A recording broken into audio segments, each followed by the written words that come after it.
This boy was tormented simply for being too handsome. Since the bullies couldn't become more attractive, they tried to make the kid uglier. The three popular guys at school are arrogant. They couldn't accept that they weren't popular with the girls. What they didn't know is that by provoking Ronan, they were secretly awakening the fury of a monster. Every day on the way to school, only these 3 students did this, and they filmed it daily. And they say that's how a puppy should be, very obedient. Then later, in the cafeteria, the other normal students avoided Ronan because if they got close to him, the other guys might think they were his friends and attack them too. Ronan, the solitary one, needs to take these strange medicines every day. One of the bullies suddenly kicked him and made the medicine spill onto the floor, and they asked if it was a drug to make it grow even bigger. The MC felt the urge to fight back, and for a moment the bullies thought they were going to be in trouble, but something inside Ronan prevented him from retaliating. The guy also decided to use Ronan to measure the strength of his punches. Then a blonde girl appeared. She looked at them with disdain and said they were getting in the way. The bald guy hopes that one day he will be Luna's boyfriend, so he apologized and took all the bullies away. When they had all left, the girl stared at Ronan for a moment. She wanted to know why he was so pathetic, but the protagonist didn't say anything. They don't even know each other. Something caught the girl's attention. She recognizes this type of medicine. Later, Ronan went to the classroom. He passed by the girl and said nothing. He just sat in his seat and waited for the classes to pass. The girls in the room were all talking about a recording of a monster that appeared in the city, but it could only be fake.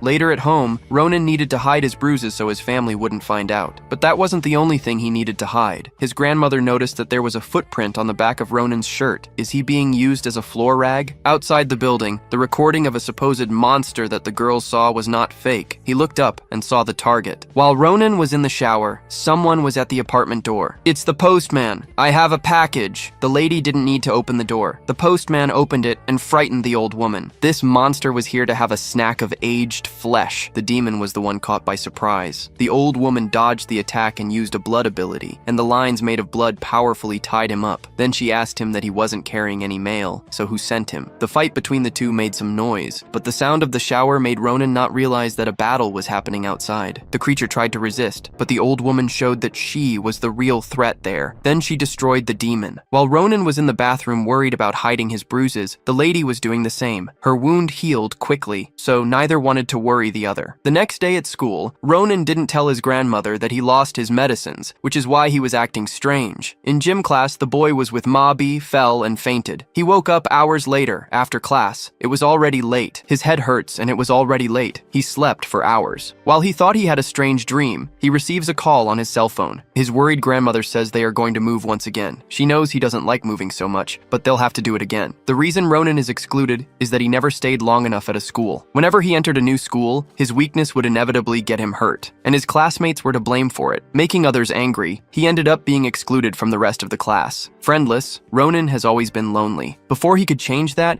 he would move again and have to repeat the whole process. Years went by. Now he's a teenager and never knew how to make friends. Now he was about to have to move again. That night, he and his grandmother didn't talk. Senna stayed awake all night to make sure the creatures wouldn't return. She watched over her grandson's room and wondered how much longer she would be able to keep him safe. Their house wasn't attacked again, but more abyssal creatures emerged from the depths of hell. A worker was driving his truck near where the monsters came out. Looking up, he noticed a demon tearing his eyes, and then his truck swerved and crashed into the roadside barrier. He stood still for a few minutes until more demonic creatures arrived at the truck. The next morning, the building's doorman feeds a kitten and a truck is parked in the garage. With its heightened sense, the animal notices something strange about the truck and gets scared. As it flees, it hurts the one who was feeding it out of fear of what was behind it. This place is the building where Ronan and his grandmother live. The suspicious activity is noticed by the building's doorman. The truck driver opens the back. Then we see Ronan in his house having breakfast. This is the last day he will go to school before moving. Senna, upon noticing a strange presence, wonders who it could be. She gets up and tells Ronan to go to school earlier because she has an appointment. Senna kicks him out of the apartment, not understanding what's going on. Ronan takes the elevator to go down the 12 floors of the building. When the doors open, the delivery men pass by him. Black smoke brings a strange and familiar sensation to Ronan. This smell somehow affects him, even though he doesn't understand how. Curiously, he watches the delivery men go on ahead. After entering the elevator, he thinks it's strange. Now, in front of apartment 2101, the delivery men ring the bell. On the other side, the old lady is ready for battle. Downstairs, Ronan passes by the delivery truck. Curious, he looks inside the truck to see how many deliveries there are for so many delivery men at once. To his surprise, the truck is empty. There are no deliveries here. So why did did so many delivery men come up to the top floor? Suddenly, a loud noise at the top of the building. From the top floor, a person is thrown, falling heavily onto a tree. Ronan is scared. Is that person okay? Someone up there just fell. Worried, he goes back, takes the elevator to go to his house. The elevators don't work, so he decides to go through the stairs, running up the floors. In his house, the delivery men are attacking Senna, the lady who contained her powers before to prevent her grandson from noticing the fight, is now using all her power. She slices all the creatures with her red threads. These monsters stand no chance against her, but being attacked makes her furious. When they are defeated, the creatures turn into smoke. Their bodies don't remain behind. One last monster attacks his grandmother and manages to hit her. Backing away, she starts using her threads to attack again. But to her surprise, this last monster is not ordinary. Its appearance is different. Is it a Shinigami? The monster tells the lady that the king's army is about to arrive. There's no point in trying to face them. Senna, furious and impatient, grabs the creature by its neck with her threads, putting herself over him. She says, "This is foolishness." The irritated monster attacks his grandmother and asks where the key is. They want the key. The lady who once seemed invincible is now being pressured by this creature. With more anger, Senna surprises the monster and holds it from behind using her threads. She manages to wound the creature and asks who the hell the king is. When Ronan finally manages to reach the top floor of the building running up the stairs, climbing these stairs makes his heart almost burst from exhaustion. When he finally reaches his door and tries to open it, his grandmother stops him. She pushes him not to enter. This moment of carelessness gave the demon a chance to pierce its hand into her chest. Ronan behind the door insists on entering. Senna retaliates and tears off the creature's arm. In this situation, the monster presumes that perhaps the key is the child behind the door, so she wants to prevent him from approaching. Upon making this conclusion, Senna becomes even more furious and unleashes her power. Confirming the monster's suspicions, she holds its head and asserts that anyone who knows too much must die. Outside, the doorman sees blood on the trees. At the apartment door, a monster attacks Ronan from behind. His grandmother has just defeated the creatures, but her injuries are very serious and worrying. Suddenly, another creature enters the house with her grandson Ronan as a hostage. The lady remains silent, so the monster asks if this child is important to her. Senna simply asks to leave him alone and says she will go with him. The monster knows Senna cannot trust the old lady's words. Threatening Ronan's life, Senna displays her powers in front of her grandson. Ronan, who had never seen this before, is surprised. At the sign of hesitation from the lady, the monster cuts off Senna's arm. Ronan screams in despair and bites the monster until he tears a piece off. The creature throws Ronan away and he hits the wall very hard. Seeing this, Senna despairs and runs towards her beloved grandson with her guard down. But the monster then attacks Senna in front of Ronan and completely impales her. In panic, he tries to defend his grandmother and is also pierced in the chest. The creature has just eliminated all the protagonist's family members. In doing so, he feels an infinitely more powerful aura than before. Looking back, he sees that the armless lady is completely different. He stretches out his hand and thousands of red threads form and bind the demon from all sides. Closing his fist, the threads are compressed and the creature is torn into pieces and dies. Ronan, wounded on the ground, sees that his grandmother is using a terrifying power and is afraid, but maybe they would both die now, so Ronan didn't have time to think about it. His mind blanks out and he has a sober vision of monsters and abyssal creatures flying through the sky. Monsters in a terrible war against warriors who are also not human. These knights had the same marks he saw on his grandmother Senna. Maybe these were memories of someone else. Senna in this place fleeing with something in her arms until she jumps into a vortex and never returns. In an infinite darkness, Ronan sees memories that are not his. Then he begins to remember his own memories. He hadn't always been so weak and cowardly. When he was very young, he could fight back when provoked. A mother once scolded him for hitting her son. Ronan knew he was just fighting back when he felt wrong. They left, and this brought a feeling of being alone in the world and having no one to protect him. Senna, with her grandson in her arms, sees the wound on his back. With red and teary eyes, the lady decides to do one last thing for her beloved grandson. As she prepares for something, Senna says that the rebels still rule the land. The passage of this world seems like it will open once again, manifesting her power. She says she has no choice now. She will give back the weapon she took from the little prince and send him to the battlefield alone. Manifesting a red flame in her hand, she returns it to her grandson's delicate body. Senna whispers that it is his destiny to have this power. The chains that bound him are broken, and power floods his body. When she tries to touch Ronan once again, his body can't take it anymore. This is his sad end. Goodbye, my grandson. I love you. Sometime later, maybe hours or days, we don't know, Ronan wakes up and realizes that his grandmother is not there. Alone in his house and with no memories of the last few days, he goes to the police station to report report that his grandmother is missing. Ronan returns to the police station many times to try to gather information and find out what happened to his grandmother. She simply disappeared without a trace. He tries to justify to the police that she is missing, and the responsible party is this monster. She was kidnapped by this creature. The police start to think it's a joke from the boy. He shouldn't be joking about something so serious. Angry at not being taken seriously, he leaves for his house every day. He tries to sleep, but the memories wouldn't let him. Nightmares from that day torment his mind whenever he tries to sleep. Since then, Ronan can't sleep anymore, and he also doesn't know if it was a dream or reality. Weeks had passed. He had gotten used to going to the police to try to get news. After a while, he was ordered to return to school, leaving the principal's office. A classmate is surprised to see him after so long and asks if he's okay. At that moment, he has a bad feeling, but he doesn't know what it is. Later, in physical education class, he was the weakest. But to everyone's surprise, he was faster than everyone. It was as if he were someone else. The others couldn't keep up with him now. The feeling that he was being watched didn't go away, and he didn't understand where it was coming from. Even later at school, he feels the same sensation. Someone is watching. Trying to find out who it was, he meets Lee Luna, the prettiest girl in school. She asks if he needs anything suspicious. Ronan says no, and then they walk together down the hallway. Curious, Luna asks about the medications they always took after classes. She doesn't see him taking them. Ronan replies that he feels better now, so he's not taking them anymore. In fact, thinking about it, Ronan hasn't taken the medications since his grandmother disappeared. This gives him an idea, and then he crazily jumps out the window and leaves,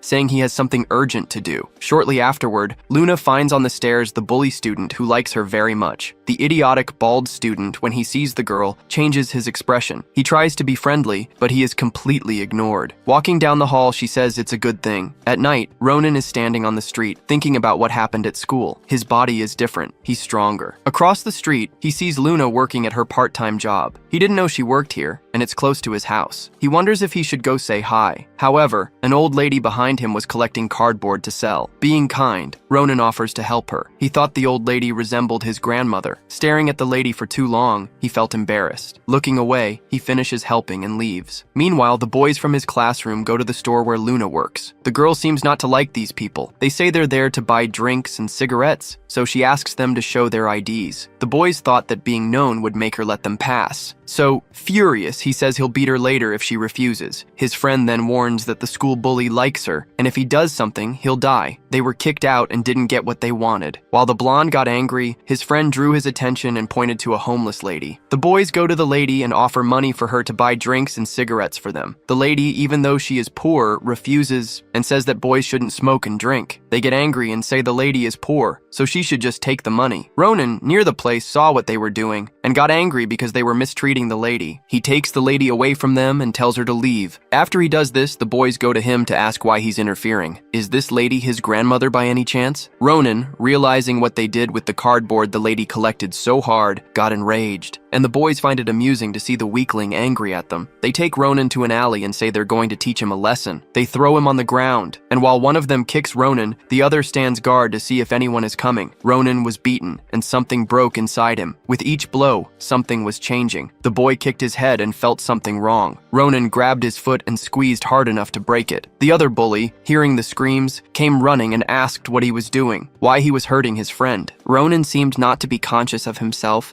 and what he just did he had never done before. Not understanding what's happening, he runs away, thinking what's wrong with him. Near his house in the park, he starts to remember. That night, he was fatally wounded and didn't die. And now this different feeling of power. It's as if he were invincible. The next day, Ronan returned to school. Yesterday's boys are from his classroom. The red-haired boy tries to understand what happened last night. The bully decides to go to Ronan to demand explanations. Irritated, he asks why the loser is ignoring him. His friend is hurt, and it's his fault. The other students find this argument strange. The bully, being ignored, asks if he wants to die. However, one of the guys asks for permission and says that Ronan is going through tough times. His grandmother is missing, so could he leave him alone? The infuriated bully hits the table and asks who he thinks he is to ask something from him. At that moment, Ronan becomes enraged and has a cold look. With this look, the bully feels like his soul will freeze. These eyes are from Peaky Blinders. Fear takes over and his legs don't move. It seems that Ronan will kill him just by looking at him. He gathers courage and leaves in fear. His friend thinks Ronan is different from before. He doesn't seem like the same person. He had the courage to face the bullies. During the night, someone was walking on the street with their dog. When the animal notices someone running, it tries to attack, but this desire fades, and it becomes afraid. After running quite a bit, Ronan reaches an abandoned building. He enters the building intending to test some things he suspects. It would be better to go to the top floor. There, several metal beams are scattered. He takes off his hood, takes advantage of the moonlight reflecting on himself. Upon noticing a beam next to him, he has a plan. To move this metal beam, something that would be impossible normally. Putting all his strength into it, he couldn't move it. He was hoping that nothing would happen, and that there was nothing wrong with him. However, the steel bar was dented. Then he tries again with more force. Marks appear on his neck. Then with more effort, the bar was lifted. Now his power was awakened. He puts the bar above his head and manages to hold it with just one hand. His eyes were shining. He didn't understand what was happening. The next day at school, the student with the injured leg went to the classroom. His classmates asked, was he mugged? Why is he hurt? His friend wanted to know what really happened that night. Did he kick a wall or something? While the blonde guy looked at the protagonist without saying anything, his concerned friend shouted, demanding an answer. Speak softly, he might hear us. Then he changed the subject and said he had to study now. His friend knew he was never one to study, so something was wrong. Was the book upside down? While he didn't understand what was going on, he began to think about what he saw that night. The protagonist's gaze was something very strange. Later, at the school lunch break, while the nerdy students were eating, the bald bully approached and said they had too much food. They should share some with him. Now he sits with his friends with dozens of breaded chickens. Of course, the selfish one says it's all just for him. He watches the girl he likes arriving at the cafeteria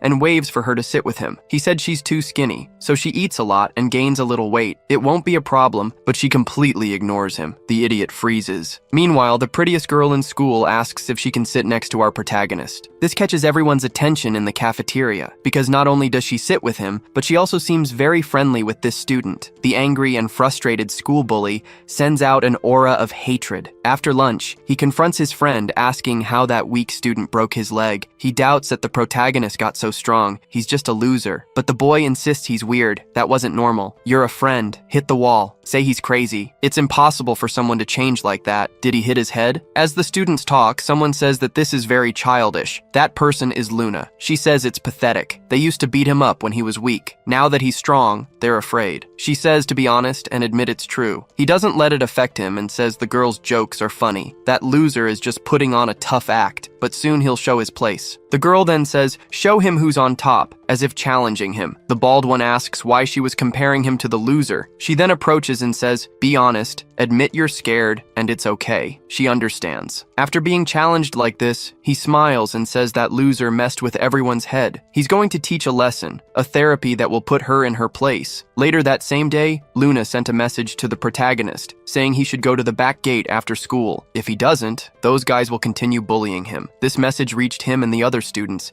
informing them that the fight would happen. So many were on their phones, eager for this moment, hoping this loser would finally take down the one who torments everyone. Unlike before, this time our protagonist wasn't nervous, just finding it senseless. At 6 p.m., he showed up at the location. The guy who was there stretches, saying this loser is going to get a lesson today. Around them, others argue about who will win, but to everyone it seemed obvious the loser couldn't win. The bald student says he was bored. He's glad to kill a bit of boredom. Then he tells Ronan not to be boring. Last a long time until he breaks him. Ronan only maintained a cold gaze, not saying anything, but his fist reflected his intention. Everyone around was asking, when will the fight start? This is going to be funny. The curious ones around boost the morale of the bully. He's used to showing off to others. So, to boast more, he said it's unfair to fight someone so pathetic. The arrogant bald one says he'll do the following. To make things fairer, the loser can hit him first once. It can be right in the face, he'll stand still. This turned into a show for everyone. Only one person was concerned about the protagonist, and another person was concerned about his bald friend because they knew that Monster wasn't normal. Arrogantly, the bully insists that he be hit now. He's waiting. It was so quick that before the fist arrived, the wind had already contorted his face. After the impact, teeth were lost and he flew backward. Everyone was surprised by the outcome. The one with the broken leg only confirmed what he already thought. The bully was defeated with just one blow, but not only that, he flew far above everyone and fell to the ground. Maybe he was dead. Enraged, the protagonist says, "Get up." He grabs him by the shirt and says, "Get up now, you idiot. We haven't even started yet." Everyone is scared and horrified by what they're seeing. It was completely different from what they expected. His gaze was fierce, his fist now stained with the blood of those who deserved it. The bully on the ground pleaded for help. Then the protagonist tells him not to be afraid. He won't kill him, just teach him a lesson. He was so cold and calculating that his breath froze the guy's face. "Are you cold? I'm cold." While all this was happening, our prettiest student watched from from the top of the school. She merely says that this was as expected. The result was exactly as she planned. That night, something strange was happening. A creature was trying to break into a house. Meanwhile, our protagonist returned home, but was surprised by his only friend who warns him that he forgot his backpack at school. He also asks if the protagonist is okay and says he changed a lot in such a short time. Those few words make Ronan go home reflecting if he really changed. He thinks about what he did today and that he didn't like being violent, but he also doesn't regret it. The creature inside the apartment was searching for something. Then it was surprised by someone opening the door. When Ronan turned on the light, he didn't notice anything different, but the monster was hiding in the ceiling, waiting for the right time. When he seemed distracted, the creature attacked. The protagonist actually noticed the creature. The demon asks who the protagonist is, and at the same time, Ronan asks who this demon is. They engage in combat. The house is almost destroyed, but Ronan doesn't take any hits. With his cold gaze, he dodges all the attacks, grabs the creature, and effortlessly destroys its arm. The demon with this says he's not human. Surprised by this assertion,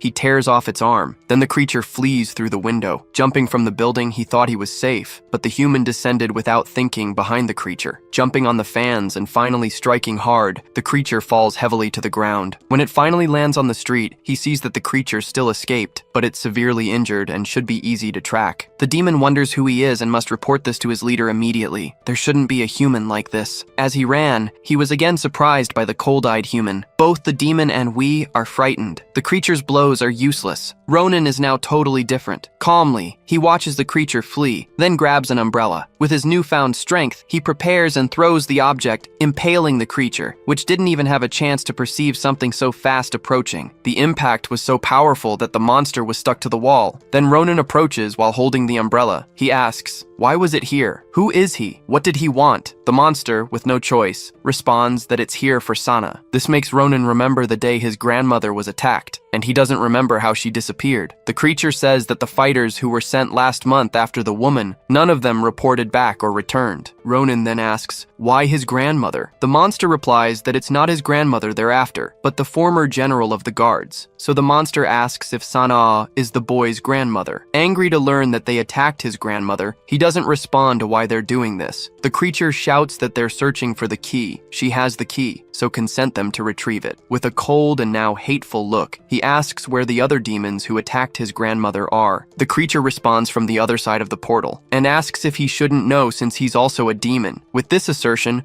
Ronan says that's nonsense. How could he be a demon? A monster? Then the demon shouts angrily and says, "Look at yourself. How can you say you're not a monster? Are you sure you're not human? Look at your hands. Would a human do that?" Unsettled by these words, Ronan observes a piece of mirror on the floor and his distorted reflection. What he sees makes him doubt. Could what he's saying be true? Could he not be human? What's happening to him? Ronan wonders if he's a monster. At that moment, while he was distracted, the creature took advantage and fled. He didn't even notice. Someone walking through the alleys in the rain and tired from work asks why a man is without an umbrella. Fortunately, he was just startled by the appearance because the demon simply fled through the sewers. Meanwhile, Ronan ran through the rain. He was completely aimless that he even fell. A mother and her son ask if the young man is okay. The child, afraid, says, "His face, Mom, it's different." And indeed, this person's eyes are not normal, trying to hide his appearance. He simply doesn't respond and runs. Meanwhile, in the underworld, abyssal creatures and storm rays tear through the skies. This is the place beyond the portal in the demon world. The creature managed to return and brings news. The first scout returning with information, one of the demon deer tells him to report to the leader what he discovered. The monster reports that Sana is dead. There's no trace of her in the human world, but he found a boy. That man has the characteristics of that traitor. They question why he didn't bring that young man. The embarrassed monster replies that it was impossible. The power difference was too great. Would he be defeated by a mere human? But the demon insists that wasn't human. His breath was colder than the most powerful demons. Upon hearing these words, the person before shows interest. This is Demon General Chin. He approaches and asks if he's correct in the information he described. The monster insists that he would never dare to lie to his general. It was as if his body burned with the boy's breath. Upon hearing hearing this, the general simply eliminates the demon. His red and cold eyes show no mercy in eliminating a faithful servant who returned with the wrong news. This scares even his most loyal guard. The Demon King says to never say that again. Someone with breath so cold it burns like fire. That's nonsense. Finally, the one sitting on the throne rises, and this man reflects on the messenger's words, cold fire, and the trail of the missing son. Then he says that the descendant of the first king is alive. Since the beginning of time, humans and monsters have been constantly at war. The Abyssals have been fighting humans since medieval times. The breach of passage between the two worlds was expanded at a certain time, and countless victims were stained with blood. Suddenly, all the passages leading to the human world were closed after the war. Since then, millennia had passed, and for humans, demons had become legends or myths of antiquity. But no matter how much time passes, these borders will eventually crack again. All these entrances that were sealed by someone will be opened again. Humanity will perish. We return to the human world. Our protagonist ran to the police station. The police found footage of his grandmother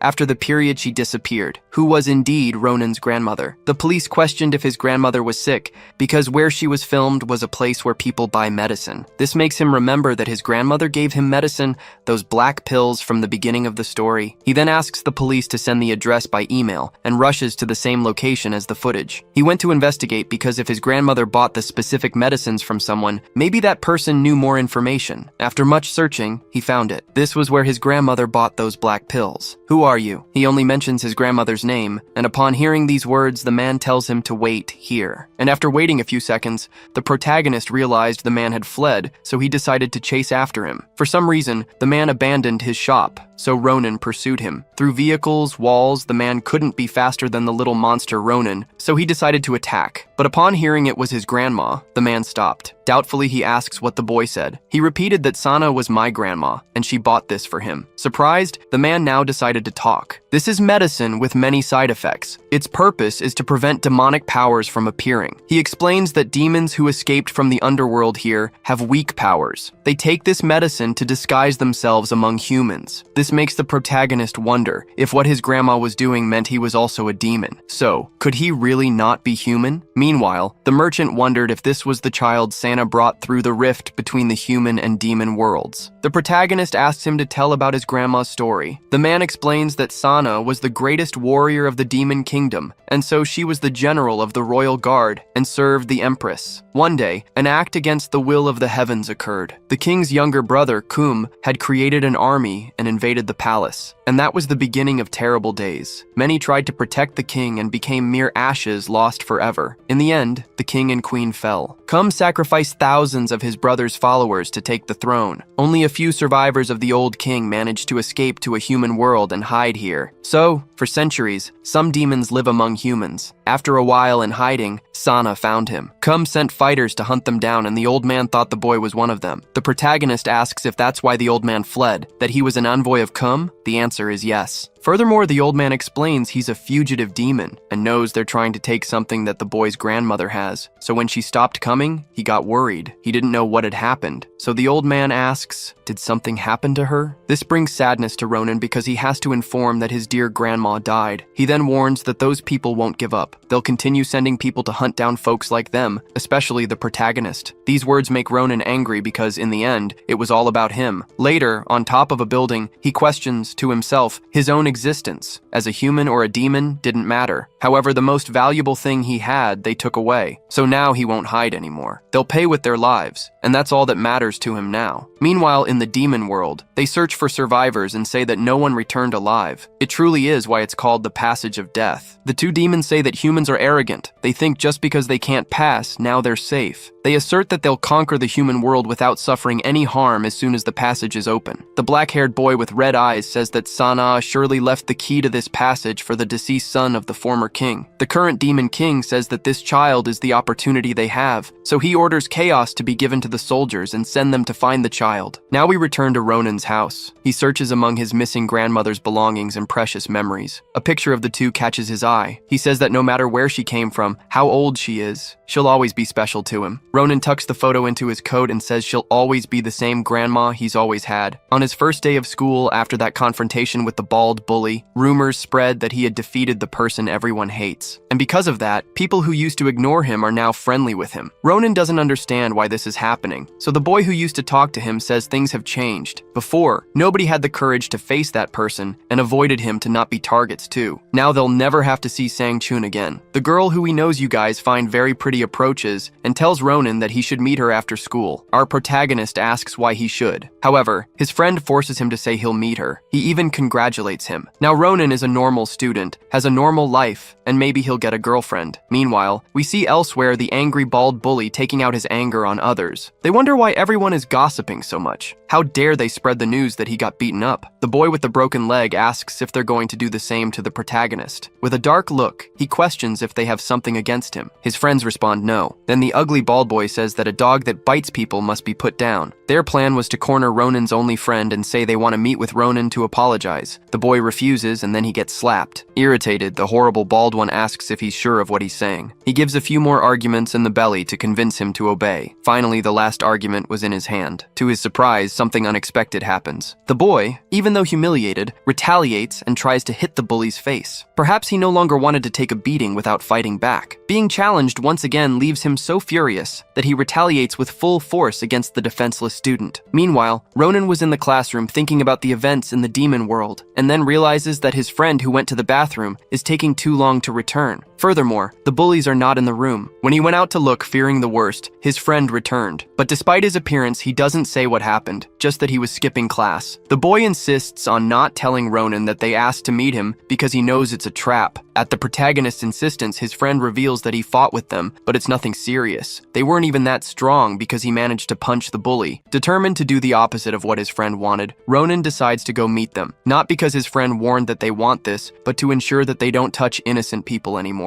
The boy didn't want to let him go, but acknowledges and says that Ronan has changed. Thanks to Ronan, he realized that if he doesn't fight back, he'll become a punching bag. So because of that, he wants to become strong too, so he won't be a punching bag. Even though his friend is smiling while saying he fought back, Ronan knows that anyone who goes through this can't be happy. It's terrifying. Remember the pretty girl Luna? She had asked to talk to him after class, but now he tells her that he has something more important to do and goes to meet the bullies again. The girl somehow understands the situation that's happening. Something strange happens at the same time. Hooded figures in front of the school. The students don't understand who these people are and what they're doing at the school. The bullies took Ronan to an abandoned place. They say that if he's not a coward, he should go without fear. Inside, Ronan was willing to talk, but he was attacked from behind. Meanwhile, in the school, the hooded men were looking for something. They sniffed and sniffed, tracking their target. The students had no idea of the danger they were in. Returning to the abandoned shed at the school, they missed the surprise attack. Ronan dodged and started to fight back and defeat the students easily. He kicked an iron bar so hard that it got stuck in the ceiling. Ronan knocked out the others with just one blow. Even though they were scared, they continued to attack and everyone was defeated. The bald guy, scared, didn't understand what was happening. How could that failure again defeat everyone with just one blow? Ronan then looked at him coldly and called him to come closer. Now we know he's a total coward. The bald guy thinks about grabbing the bottle to use to attack, threatening that now he won't leave here alive. The protagonist wasn't afraid. However, this fight was interrupted because something was happening at the school. The monsters revealed themselves and started attacking the students. The abyssal creatures, in search of their prey and his scent, attacked everything in front, including his friend. The two noticed the screams of the panicked students, and Ronan also felt the presence of demons on the premises. Worried about the others,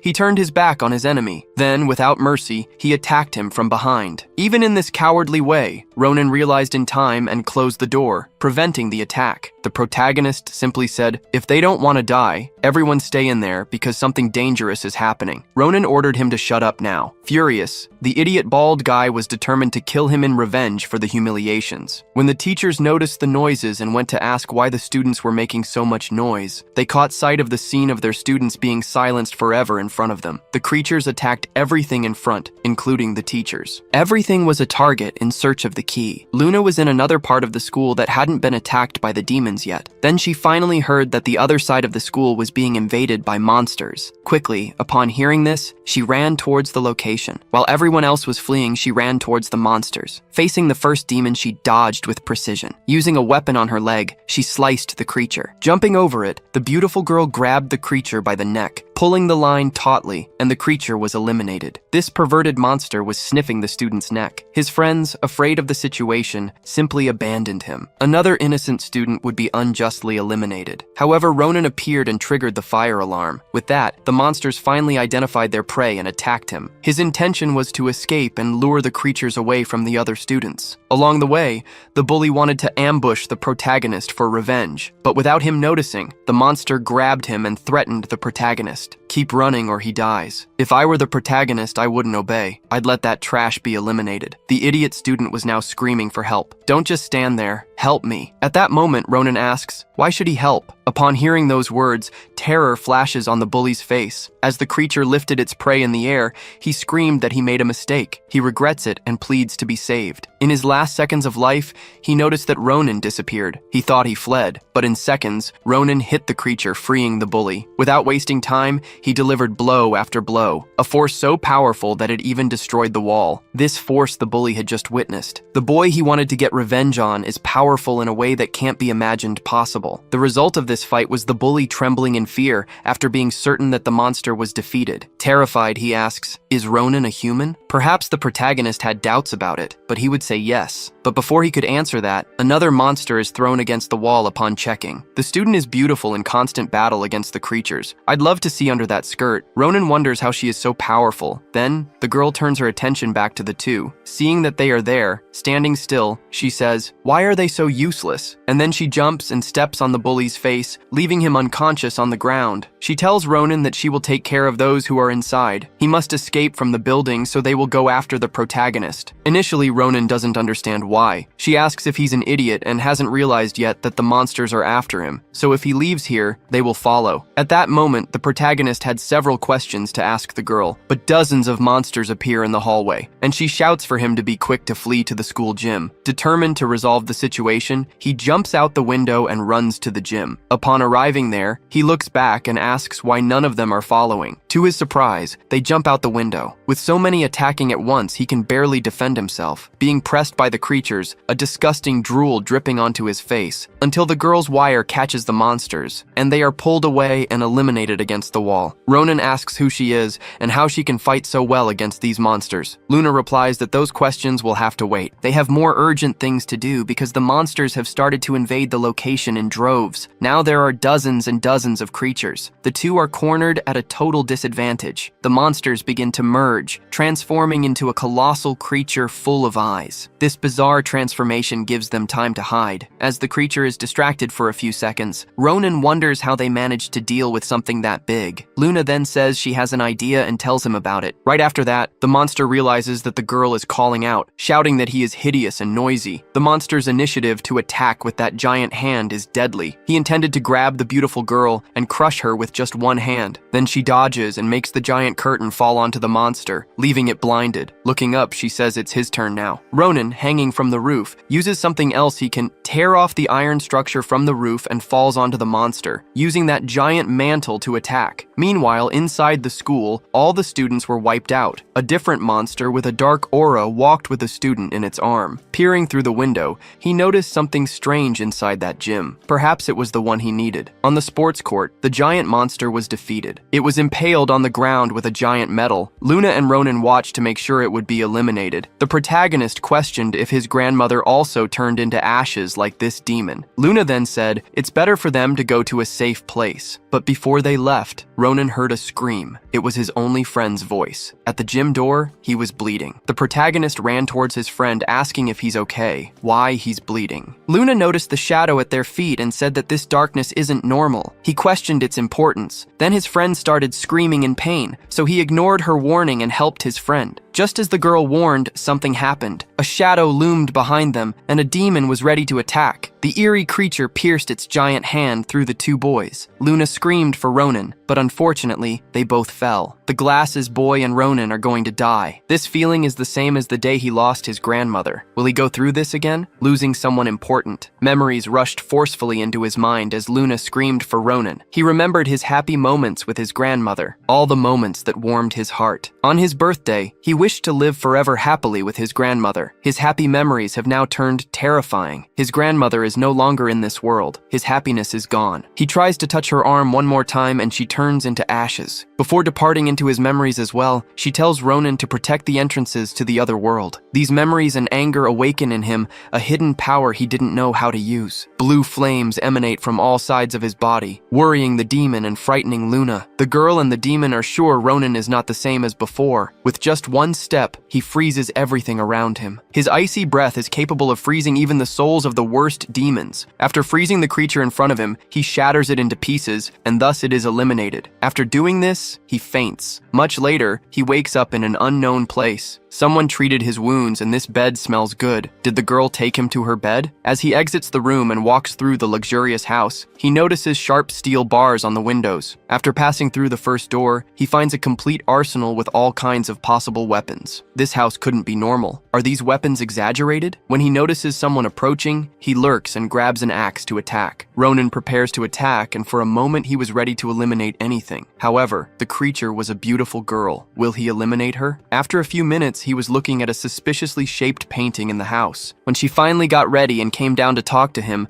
our main character started to wonder, who is this girl, and how can she fight so well? Luna comments that, to be honest, she thought he would have died that day. Even after those injuries, she still thinks he could die at any moment. She sits on the couch and then says it's amazing he's alive. Our protagonist says he doesn't remember anything that happened before. The girl, in a pose that distracts her narrator, says it's good he doesn't remember. After talking for some more time, Ronan then thanks her for saving his life. She then says that a little while ago, he was so aggressive towards the person who saved his life. Our demon boy wants to know what happened to Yun Yong, his friend who was stabbed along with him in the chest. Luna, then smiling, says she knew he would ask about that. She replies that he is fine and being treated in a safe place. Our hero asks if that's really true. The girl says yes, and then Ronan starts crying in front of her without caring about appearances. He says it's a true relief to hear that. The girl seems like she doesn't understand this kind of emotion because he's crying. Then Ronan changes his expression and asks, "Who is Luna really? I got scared. I bet you did too." They stare at each other for a few seconds and say nothing. And after an awkward silence, she gets up and says she's hungry. "And how about a race before eating?" Ronan had no response. Then the girl says it's his fault. It's because she couldn't eat since last night. She gets up and prepares to leave. The girl yells, "Why is he doing this? Where is he going?" Ronan then says he can't stay in someone's house he doesn't even know. Luna then intervenes. She says he's in a sensitive condition. He can't leave here because he doesn't even know if he'll live until tomorrow. He's only leaving this house if he gets past her. Ronan then gets irritated and almost hits the girl's face, trying to strike. The wound in his chest reopens. With her fierce look, she says that's what she was talking about. She throws him to the ground and asks if he thinks he's capable of defeating her even in a normal state. He laments to Luna, because his grandmother died. All his family is gone. Now the school kids are injured because of him. Luna makes it clear that now she'll be his guardian. This astonishes our protagonist. Luna warns that as of now he is her guest. She prepared something for them to eat, but it seems like what she prepared is burning, and it really seems like everything got burned. So is he going to eat? The girl then starts complaining. Since yesterday she couldn't eat because she had to help someone, and now when he finally made a special meal, she burned it because he was arguing with someone. Embarrassed,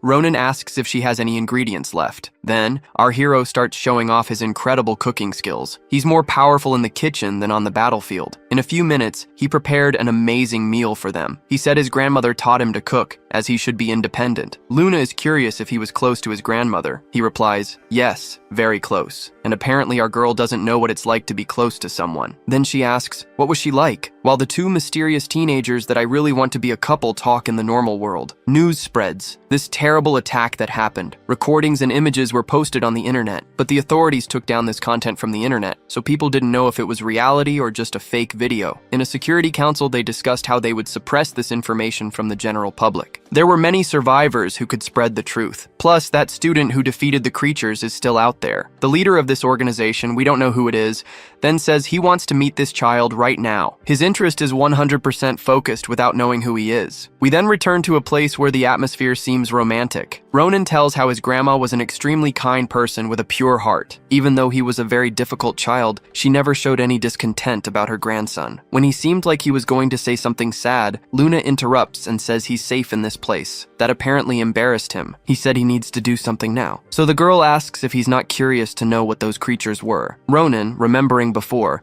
realizes that Luna seemed to know what those creatures were, and seeing that this place has so many weapons, he's scared to think of the possibilities. Does this girl know about the demons? I don't know, folks, but I know a demon down here in my cut here. She then takes Ronan to the door of her house and says he needs to know a place where he'll get answers, and also get the strength he needs to fight them. After crossing that bridge in the city that at the beginning of the story we saw completely destroyed, they finally arrive at the place. The big defense organization against monsters. It's a big building with 3 giant video boards on the roof. So Ronan asks if this place is really a secret organization. She said just because the organization is secret, the place doesn't have to be secret. Inside the building, things seem normal. There's nothing strange. As they wander through the building, Luna tells the story of this place and how they've been fighting these creatures for centuries. The elevator was almost closing. A girl with purple hair and no expression on her face holding the guitar. She doesn't even greet them. They do biometric identification, then type a secret number on the door. Soon inside the elevator, things move faster than usual. Then our protagonist asks, "Are we going to hell going down so fast like this?" This comment made the girl angry with Ronan, and he doesn't understand why. Their reaction makes Luna burst into laughter. They finally reach the desired floor. Being guided by the girl, they pass to places where scientists work and people undergo suspicious physical tests. Then they finally reach the place that was Ronan's destination. In this place then, Luna takes the lead and says they've been here for a long time, so why don't they introduce themselves first to the newcomer? This situation is completely unknown to our hero. In this room, he sees dozens, thousands of cameras. It's like a completely armored room watched from all angles that exist. That organization was behind a disguised glass in this room. The man said they finally arrived. The person he wanted to meet was here. While our hero was impressed with the place, the girl was getting ready. With a suspicious look, she then opens her guitar, and to the surprise of 0 people, it was a weapon. With great skill, she assembled the equipment. This caused Ronan to be uneasy as he imagined what would happen next. After she finished assembling, she pointed it at Ronan. This is our protagonist sensed what would happen. However, Luna was surprised and then questioned what Aaron was doing. The girl says she knows what she's doing and asks, why didn't the demon raise his guard when he saw the weapon? Ronan didn't understand anything about what was happening, and Luna asserts that this isn't what they should be doing. While the mysterious man observed everything behind the glass, Aaron says it's her fault, then pulls the trigger. The magic projectile passed close but didn't hit, or actually yes, it lightly hit him. In the speed test, he passed. Then, a girl repeats and starts shooting frantically. Moving quickly in the area, she dodges all the projectiles and approaches the girl. With just one kick, her leg was 3 meters long. This caused shots to hit the ceiling and then pieces fell on them. To dodge, they distanced themselves and threw the smoke from the debris. A figure then emerged from the smoke and almost hit him. The girl then started spinning her equipment and dispersing the smoke. She seemed very serious about what she wanted to do. While she attacked, Ronan constantly dodged. He wondered if he should retaliate or not, and if he lost control of his demon power again. Would more people come to eliminate him like the other demons? The leader of the place watched the battle closely and said he's amazing. His defense is remarkable. However, he doesn't understand why the boy isn't attacking. As hostile as his enemy is, he simply doesn't fight back. On the battlefield, because he was overthinking the situation, Ronan doesn't focus on the attack and also gets distracted from his defense. A surprise attack from the girl almost hit him. Luna prevented the attack from being completed, asking if the girl was crazy. What was she doing? Luna was furious about what was happening, but still the girl didn't respond. She simply released her arm and left the place. In the area then,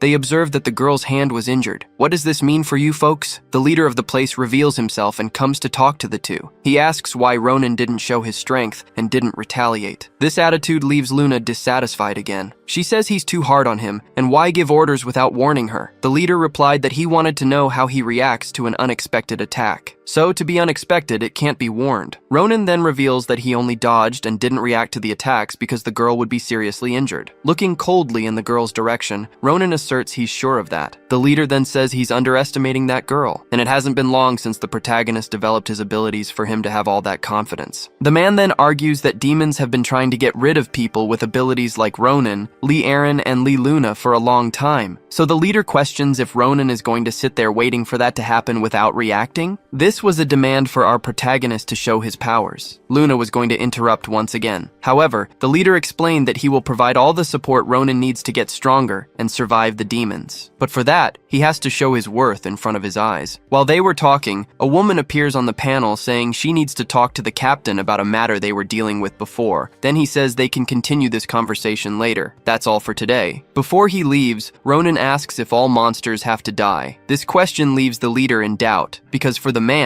there's no room for that. It's not an option to cooperate with the demons. After he leaves, Ronan was with Luna, and he notices that the girl seems sadder now. As they walked, they encounter Lee Aaron, a combat agent from M1. Ronan then compares Luna to that girl, saying they are the same. Our lovely blonde with pink eyes says no, that girl seems innocent and harmless. But in seconds, she was using axes and chains against him. Luna says she's not like that. Our protagonist doubts that they're not the same in that too. He remembers that Luna's house had dozens and dozens of weapons. This argument not even our lovely blonde could deny. So she ignores it and says that girl over there, she's the scary one, only her, now getting more serious. Luna states that she wouldn't have accepted that order, and gradually they're getting closer. During the conversation, a team was transferring a patient. Ronan feels like he knows this person. This feeling is familiar. Meanwhile, in the depths of the underworld, while thunder rumbles and echoes through the skies, a man trains his combat skills. This person wields the sword with such force that his movements are capable of cutting mountains. This gaze shows us that this is Chin, someone who hates Ronan. As he trains, the king of the underworld visits him. Chin shows his respect by kneeling. The kneeling man then says that our time will surely come, but it hasn't come yet. The king agrees and says they're out of time. Chin agrees and says he knows about the portal, and without a doubt, it will open again. After these grim scenes, we return to the city in the human world. Ronan returned to the market. The old man he was looking for said he was about to go after Ronan. The boy tells him he moved and his goal here is to get more of the medicine. Actually, just the suppressor for his demonic powers. The boy doesn't want the people he's met now to find out he has demon blood. He also wonders, can he use his powers without being exposed to other humans who hunt demons? The old man explains that he has to undergo training to control the energy within him. Our protagonist is willing to do whatever the old man teaches. The old man says he shouldn't be so eager. Things don't happen that quickly. Everything will come to him. He just needs to seek it out, and he will teach. Later we see at school, Ronan talking with his friend who is alive. They say the school is being rebuilt. Already at night, after school, Ronan was in his new residence living with Luna. He sneaks out and the girl notices and asks where he's going, like a suspicious wife suspecting infidelity. And he, like an unfaithful husband, says he's going somewhere and won't be long. He's feeling stifled and needs some fresh air. When he realizes she's caring too much, she gets annoyed and says she doesn't care about him. After a couple-like argument, he goes to meet the old man. To undergo energy control training, they go to a deep place where no one can interrupt them. In the underground of an abandoned place, they descend stairs to the depths beneath the city. The old man uses his powers to remove the seal from a stone blocking the way. After the place is cleared, the old man asks him to show what he's capable of. For this test, they will face each other. The old man prepares his weapon, and Ronan dodges his blows. With a surprised look, he realizes that it's the staff the old man holds that stretches and imbued with green energy. He knows it's dangerous. The old man's speed, which seemed helpless before, now increases. He makes several quick attacks and Ronan dodges them all. This leads the old man to increase his speed. The old man realizes that the boy can't attack. Unless he gets really angry, this boy doesn't fight back. If he doesn't know how to fight, he'll never become a warrior. The old man then makes his attacks even more ferocious and backs the boy against the wall. Then finally, he attacks him in a way he couldn't dodge. Even cornered, he didn't fight back. Then the old man provokes his anger by asking how did Sana die. He says he knows Sana was mutilated in a fight against the Demon King in the past. But still, why would the powerful Sana, the best warrior of the demon realm, die here on Earth facing mere demons? This question sadderns Ronan, as he remembers his grandmother lost her life trying to protect him. The old man then mocks, saying it was a waste. Why sacrifice yourself to save someone so weak? After saying these words, the air turned cold, and then Ronan grasped the spear. The old man got what he wanted and then said he should take responsibility for Sana's death. But as he said these words, right after, the old man realized this freezing breath. This man has no doubts. It's the mark of the former king's son. Now he understands who Ronan is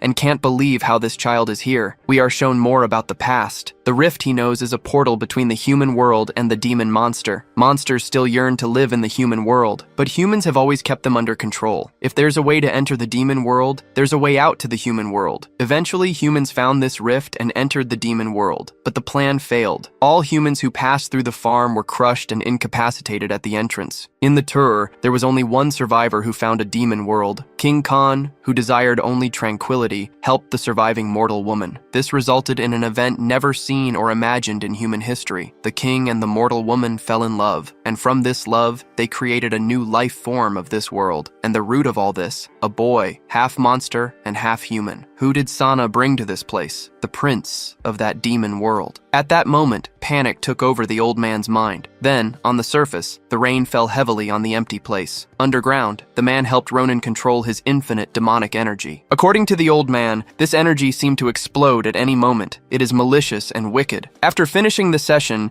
he tells Ronan to remember to keep this energy always in his body. Then the old man uses his own energy and extracts the boy's evil energy, storing it in vials. After finishing this process, our protagonist falls to the ground exhausted. Now the old man says he can use his demonic strength while hiding his mark. But of course, he has to make this power his own first before he can use it. Otherwise, he'll be consumed by it. They then return to the field. He has to start using his power to control it. After releasing the first vial with his purified energy, a huge smoke fills the place, and then his physical training begins. Before he could fully realize what was happening, a giant hand hit him from the front, throwing him dozens of meters into a wall. The old man then calmly says, "This is just the beginning. Ronan must go through this and overcome even more obstacles. The creature he must face is a part of his concentrated energy. This thing is the personification of his demonic power. It's just a jar, yet it's so big." As much as the boy tries and fights to hit the creature, it's superior in all aspects and hits him directly, almost leaving Ronan unconscious. Ronan didn't know how powerful his own energy was, so he started doubting if he could beat this thing. And if he lost, what would happen? Would those memories become the ultimate reality? Thinking more about it, his anger began to awaken. With his uncontrolled power, he could then fight back against the creature. Now furious, his blows were on par with the creature's. The old man was outside to avoid getting hurt in the fight, and began to realize that the battle was balancing out. However, he claims that everything inside are just illusions that are there, so there wouldn't be a reason to have such a big shot. Then he starts to fear. Will the boy kill himself just in training? Starting to believe in this idea, he tries to open the place to prevent this, but the boy's energy is so strong that it prevents him from removing the seal to open the door. Fear then takes over the old man's face. This energy that locked the door from the outside, he felt as if it were the authority of the king. Guys, as we've discovered here now, all Ronan was missing was hatred. All he lacks is hatred. Inside the battlefield, Ronan was completely defeated against the wall, his face showing how exhausted he was. Our hero was about to lose the fight, and maybe his soul. However, even defeated and powerless, Ronan hadn't given up. He hadn't given up the fight. He was determined. So when the creature tried to touch him, he woke up. When he regained consciousness, the old man was by his side waiting for him to wake up. He says he didn't expect something so big like this could happen. He didn't want to pressure the boy so much, so it's his fault. But contrary to what the old man expected, Ronan had no resentment. He just wanted to know what happened here. The man explains that the boy's power got out of control. That's what Ronan wants to learn to avoid, and it happened again. So he laments and fails once again and loses control. Facing as sad as he was, Ronan says he won't give up. Even if he dies trying, he will master his power. The old man then whispers for him not to die. We then return to the demon underworld where lightning strikes the skies. The sea is furious, merciless. Inside his castle,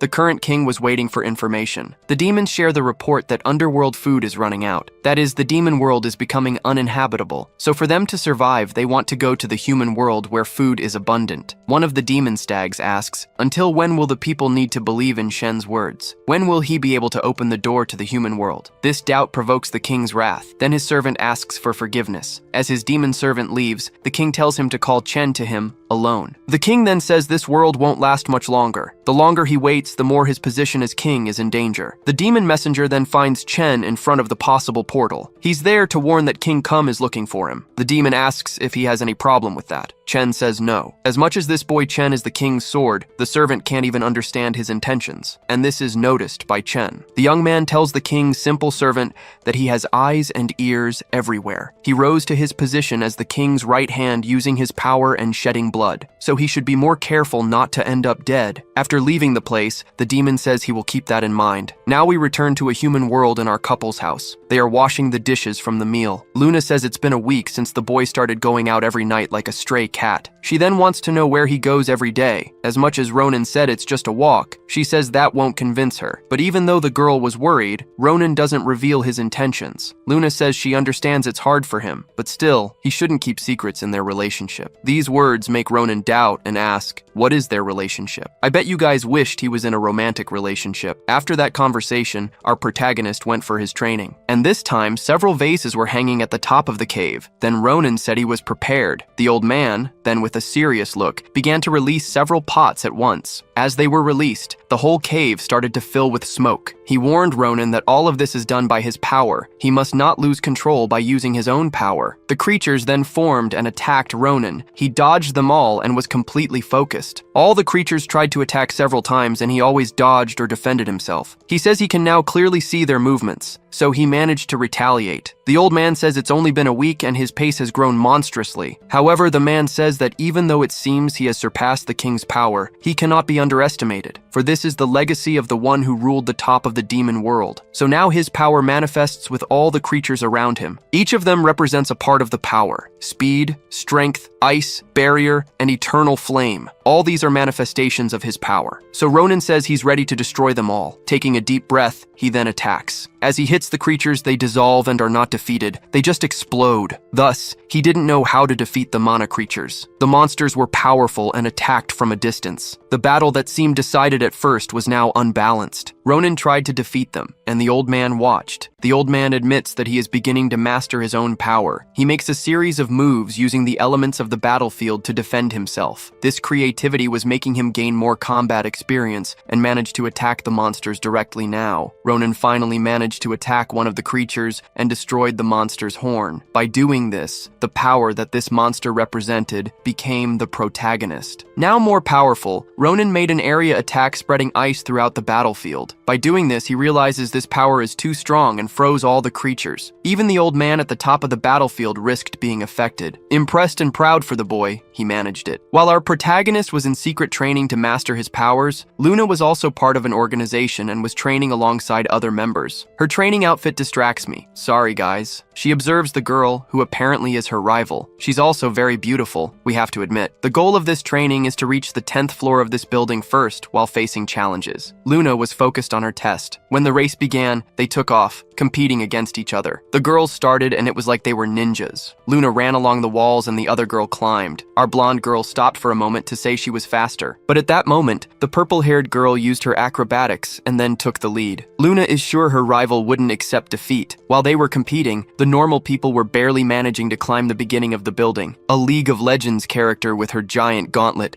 decided to join the race too. The cameras warned that using equipment for training was prohibited, but she didn't care. Our main duo was competing to see who would reach the top floor first. Lyram then said she didn't expect Luna to be so slow. The rivalry between them only grew. People watching the test say their rivalry is great and hope it will be good motivation. The leader of M1 is called Jihu. He asks about that boy from before. Where is he? At that moment, one of the researchers approaches and says there's something he needs to see. This woman is the defense research manager of M1, Professor Silwa. She accompanied her leader to a boy who was hospitalized. This is one of the boys who came from the attack school. He has been recovering for a long time. And what caught our leader's attention is the information about him. The woman warns that there's something strange about him, because when he was found, he was dead. But as they were clearing the school's debris, they detected signs of life in him, so he was brought in quickly with the wounded. The leader found this unbelievable and then asked to confirm. This person was dead and then regained consciousness. The woman confirms it and says that currently he's under medication to not wake up at any moment. If they stop the medication, he will wake up. The head of the M1 department then says that for now, he should remain as he is, and they should keep an eye on him. As everyone leaves, we notice he can move his hand. Another day passes. Then at night, our protagonist sneaks out for his secret training. Luna notices that he leaves every night and asks what he might be doing. She could hardly imagine that. During the nights, our protagonist is undergoing intense training. His old master says that Ronan's power is already exceeding the limits of imagination. The boy is gaining more and more control over his power, so he should test him, using an attack with giant fidget spinners. Ronan then realizes that his opponent now is not his own energy, but the old master. He manages to dodge the attacks, but these objects pursue him. No matter how much he dodges, the fidget spinners never stop. Then, finally, he dodges once more and decides he must stop them. Because of Ronan's posture and gaze, the man realizes the boy knows how to make the best decisions in battle. The man launches more attacks on the protagonist. Ronan uses his own fidget spinners, which have stopped spinning, and throws them at the others. His strength was so great that it managed to cut the roots of the giant trees,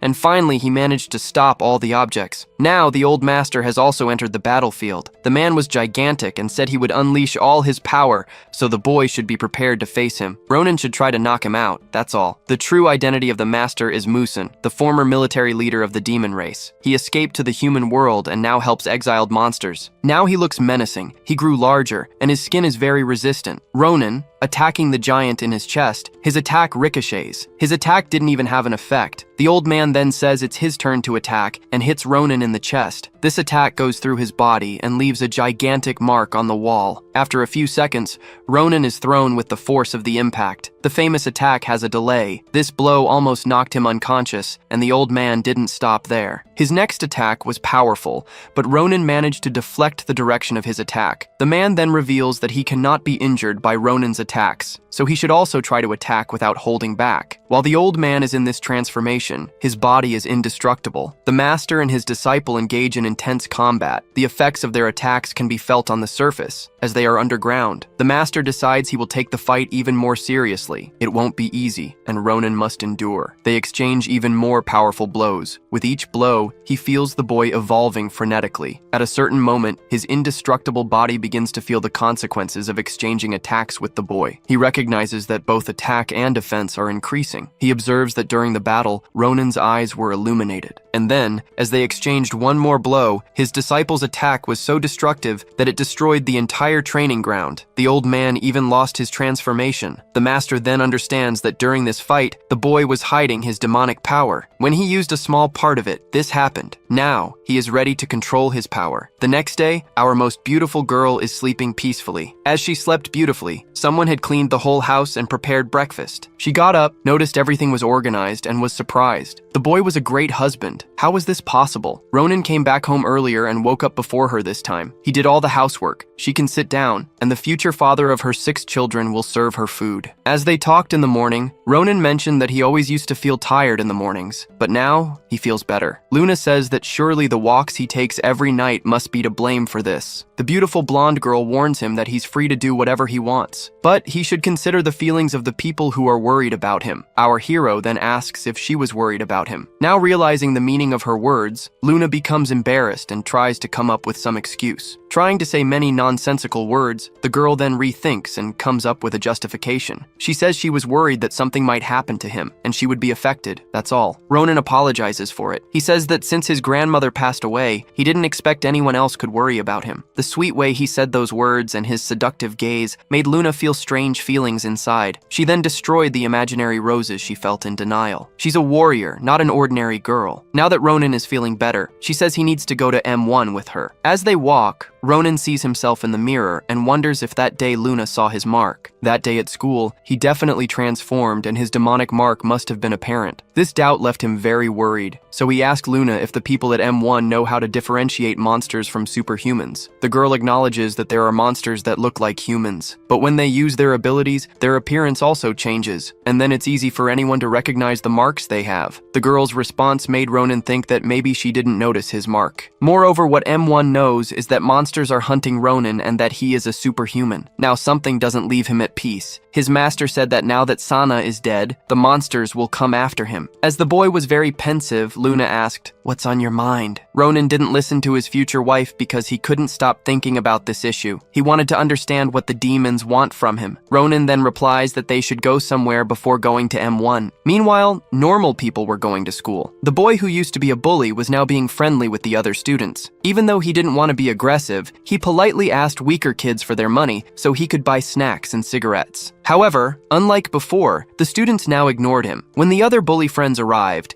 and the bully had to defend his reputation reputation to them. The bespectacled boy then said the bully should stop trying to act like before. They all saw that day how he cried and begged in front of Ronan like a coward. The boy says that if he were the bully, he wouldn't come to school anymore out of shame. All the truths the boy was saying were like punches to the bully's ego. The bald guy tried to say he's still the strongest here, but even so, no one feared him anymore, just contempt. Being seen like that broke the bully's psyche. More than strong on the outside, he was weak inside. His bravado was to hide his cowardice. And now everyone knows. Ronan was on the bus with Luna and watched the students going to school happily. Seeing this made him happy, and he also felt a bit envious of them because now he can't go back to school. His normal life is over. After some time, they finally arrived at their destination. Luna asks if it's not too dangerous for them to be here alone as the monsters are looking for him. They pass by the girl's old workplace, and Ronan asks why she left. She says that job was very bad, so she left. However, Ronan knows that M1 provides financial support to its members, so he thinks she worked at this place near her house just to keep an eye on him. The place Ronan wanted to go to first was his house. He stood frozen at the entrance. Luna noticed this and asked if he was okay. Our hero tries to hide his past as much as possible, and just says he remembered the past. He said he needed to find something in there. Behind that door were his belongings that he left behind. In fact, our protagonist doesn't know what he wants to find, but he just remembers that they were looking for a series of keys. So maybe there should be that key here. While he was searching for something without saying what it is, Luna saw a picture of Ronan and his grandmother Sana. Somehow this seems familiar to her. Ronan gives up searching. He couldn't find anything. Even though Luna asked what he was looking for, he doesn't reveal. He just says they should go back. Meanwhile, at M1, the boy who was unconscious then woke up. He opened his eyes and couldn't breathe normally. But when he took off the mask, he managed to calm down, and his first words were where his best friend Ronan was. After he calmed down, they took a blood sample for tests. The responsible doctor was amazed by this very important sample from a rare case. The doctor, who before seemed innocent, now said with a dark look, now that he allowed the test she wanted, she will give him the information he wants. She tells him that his friend named Ronan is safe and recovering well. Despite the girl's ominous tone, the answer was quite simple, so the boy asks if he can leave now. He wants to see his friend immediately. However, he can't leave now, only after he recovers. Later, when he was alone, he sneaked out. He went to the sample lab and says he found what he wanted. He was surprised by a pink-haired girl saying he is very suspicious. What did he find? Right after saying that, she took a closer look at the boy's face and then found him very handsome. Realizing that the girl was now very friendly, he just smiles and hides what he's hiding. In his hands were 2 samples he took. A nurse then arrived on the scene and scolded them for being here. They should be in training. In trying to get them out of there, one of his samples fell to the ground. The boy then asked coldly, why was he classified as a biological risk? The doctor, before speaking about it, ordered the pink-haired girl to leave right away. Only after that did the nurse respond that he should return to his room,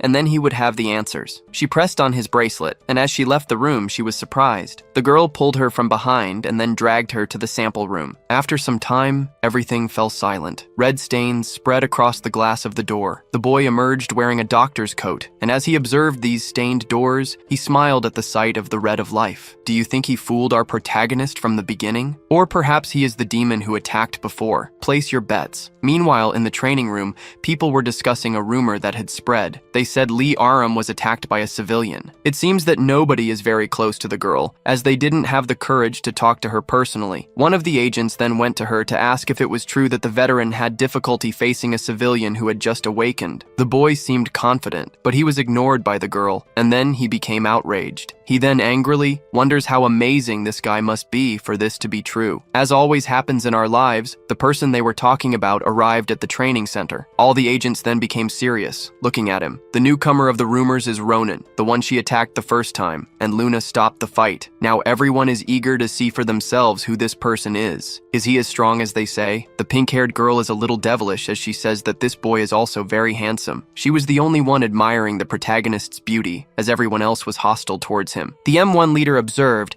and then asked if the newcomer was here to take the entrance exam. In fact, Ronan didn't say he would join M1. He said that since they have the same enemies, who are the demons, he would cooperate with them but not work for this place. While he was talking with Luna, the boy appeared behind Ronan and then said that this talk of cooperation is nonsense. He thinks he can compare himself to everyone who works hard in this place. The boy faces Ronan seriously, and then the veteran says it's the perfect mood to give a beating to a newcomer. He says Ronan's gaze is annoying. The veteran then teleports near the leader and asks if he can give a basic lesson Ronan to that newcomer. A combat between them is authorized if the newcomer accepts they can fight. Before the fight starts, one of the staff went to the room where it happened. Upon opening the door, she realized that the place was stained with red, and then she panicked. She saw the body on one side and the head on the other. Back to the training ground, the veteran insisted that Ronan needs to choose a weapon for this combat. However, he refuses, stating that only his fists will be enough. This attitude makes the pink-haired girl say she's in love with Ronan. She says she's wet down there,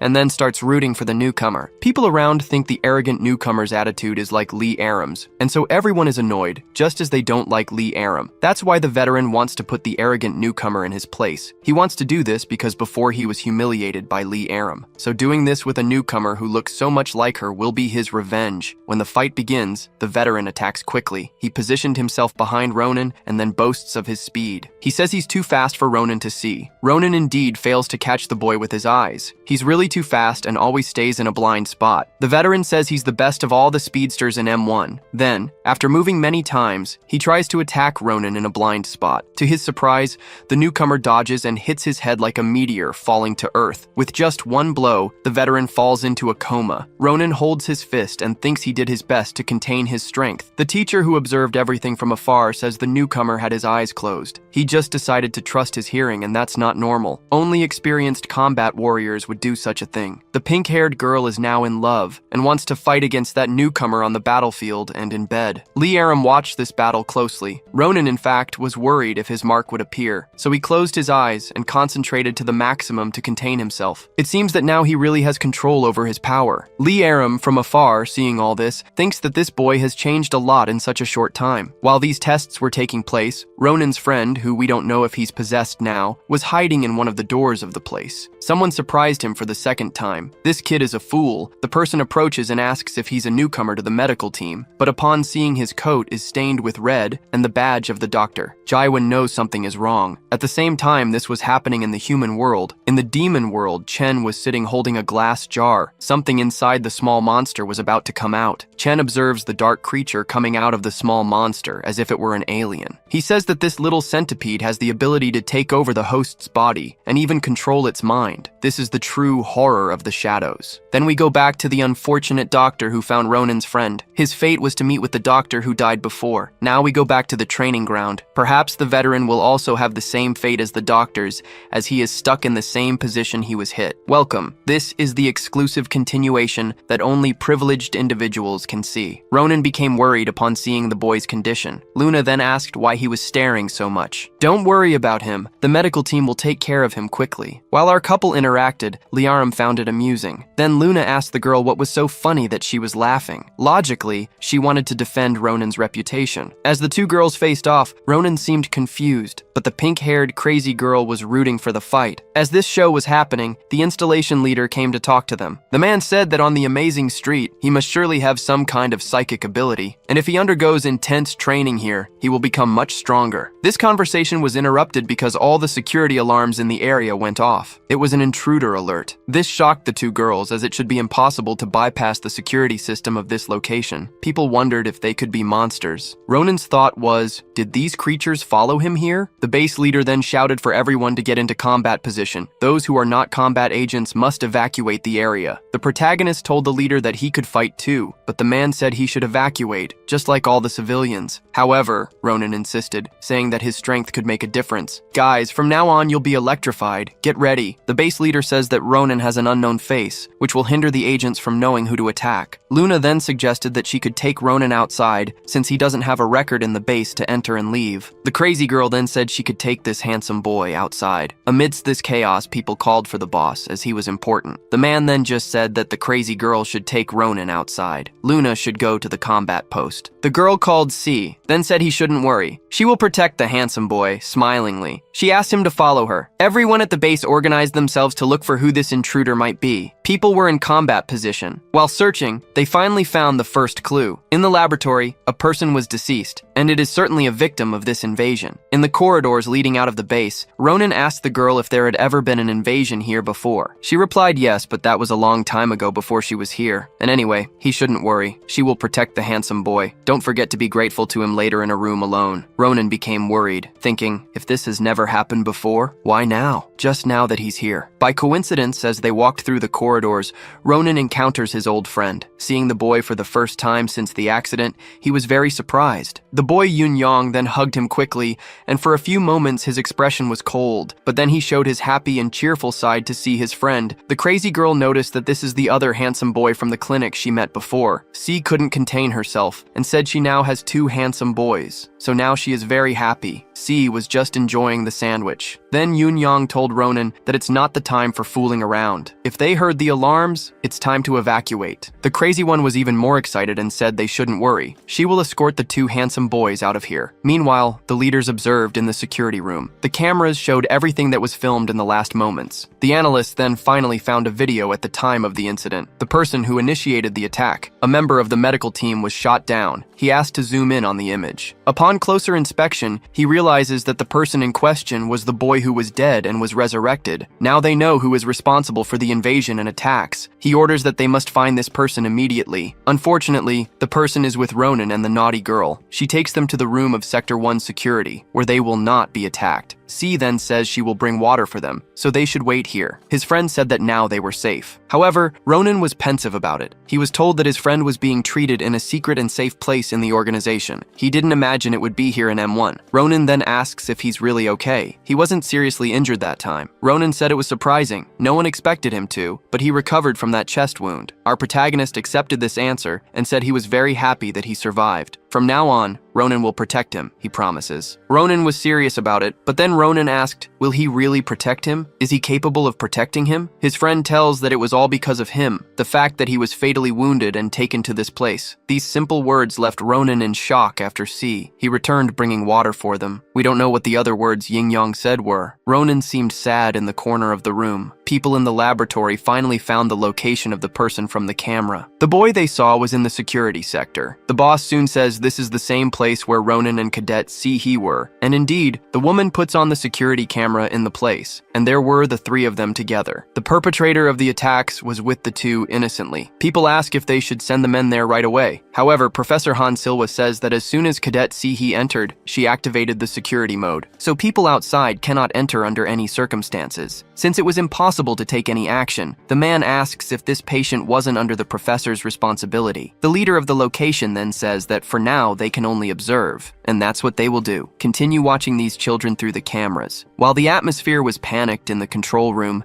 the pink-haired girl was excited to see these boys so handsome. Ronan was very cool, and the other one seemed a bit sick, but handsome too. The atmosphere was strange after she returned with water for them. It suddenly became quiet. Had something happened between them while she was away? She then thought that they maybe fought over her. They couldn't resist her incredible lowly body. Now, who should she choose to be hers? Maybe the more serious one. He's the ideal type for C-hee. As she thought about this, the girl then noticed the bloodstain on the boy's lab coat. This makes him remember before. Why is he wearing the doctor's robe? Yun-yong then says that before in the laboratory, he dropped blood samples and they stained his clothes. He grabs her shoulder and then says that the 2 had problems because of that before. The intimidating aura made the girl freeze. The boy she found beautiful, and her type was now threatening her like this. C. He was scared, and Ronan noticed it and stopped his strange friend. Do you know where that weak boy from the beginning of the story is? I don't know, guys. Ronan asked what the hell happened to him. His friend now seems like a different person. This made the boy give up keeping up appearances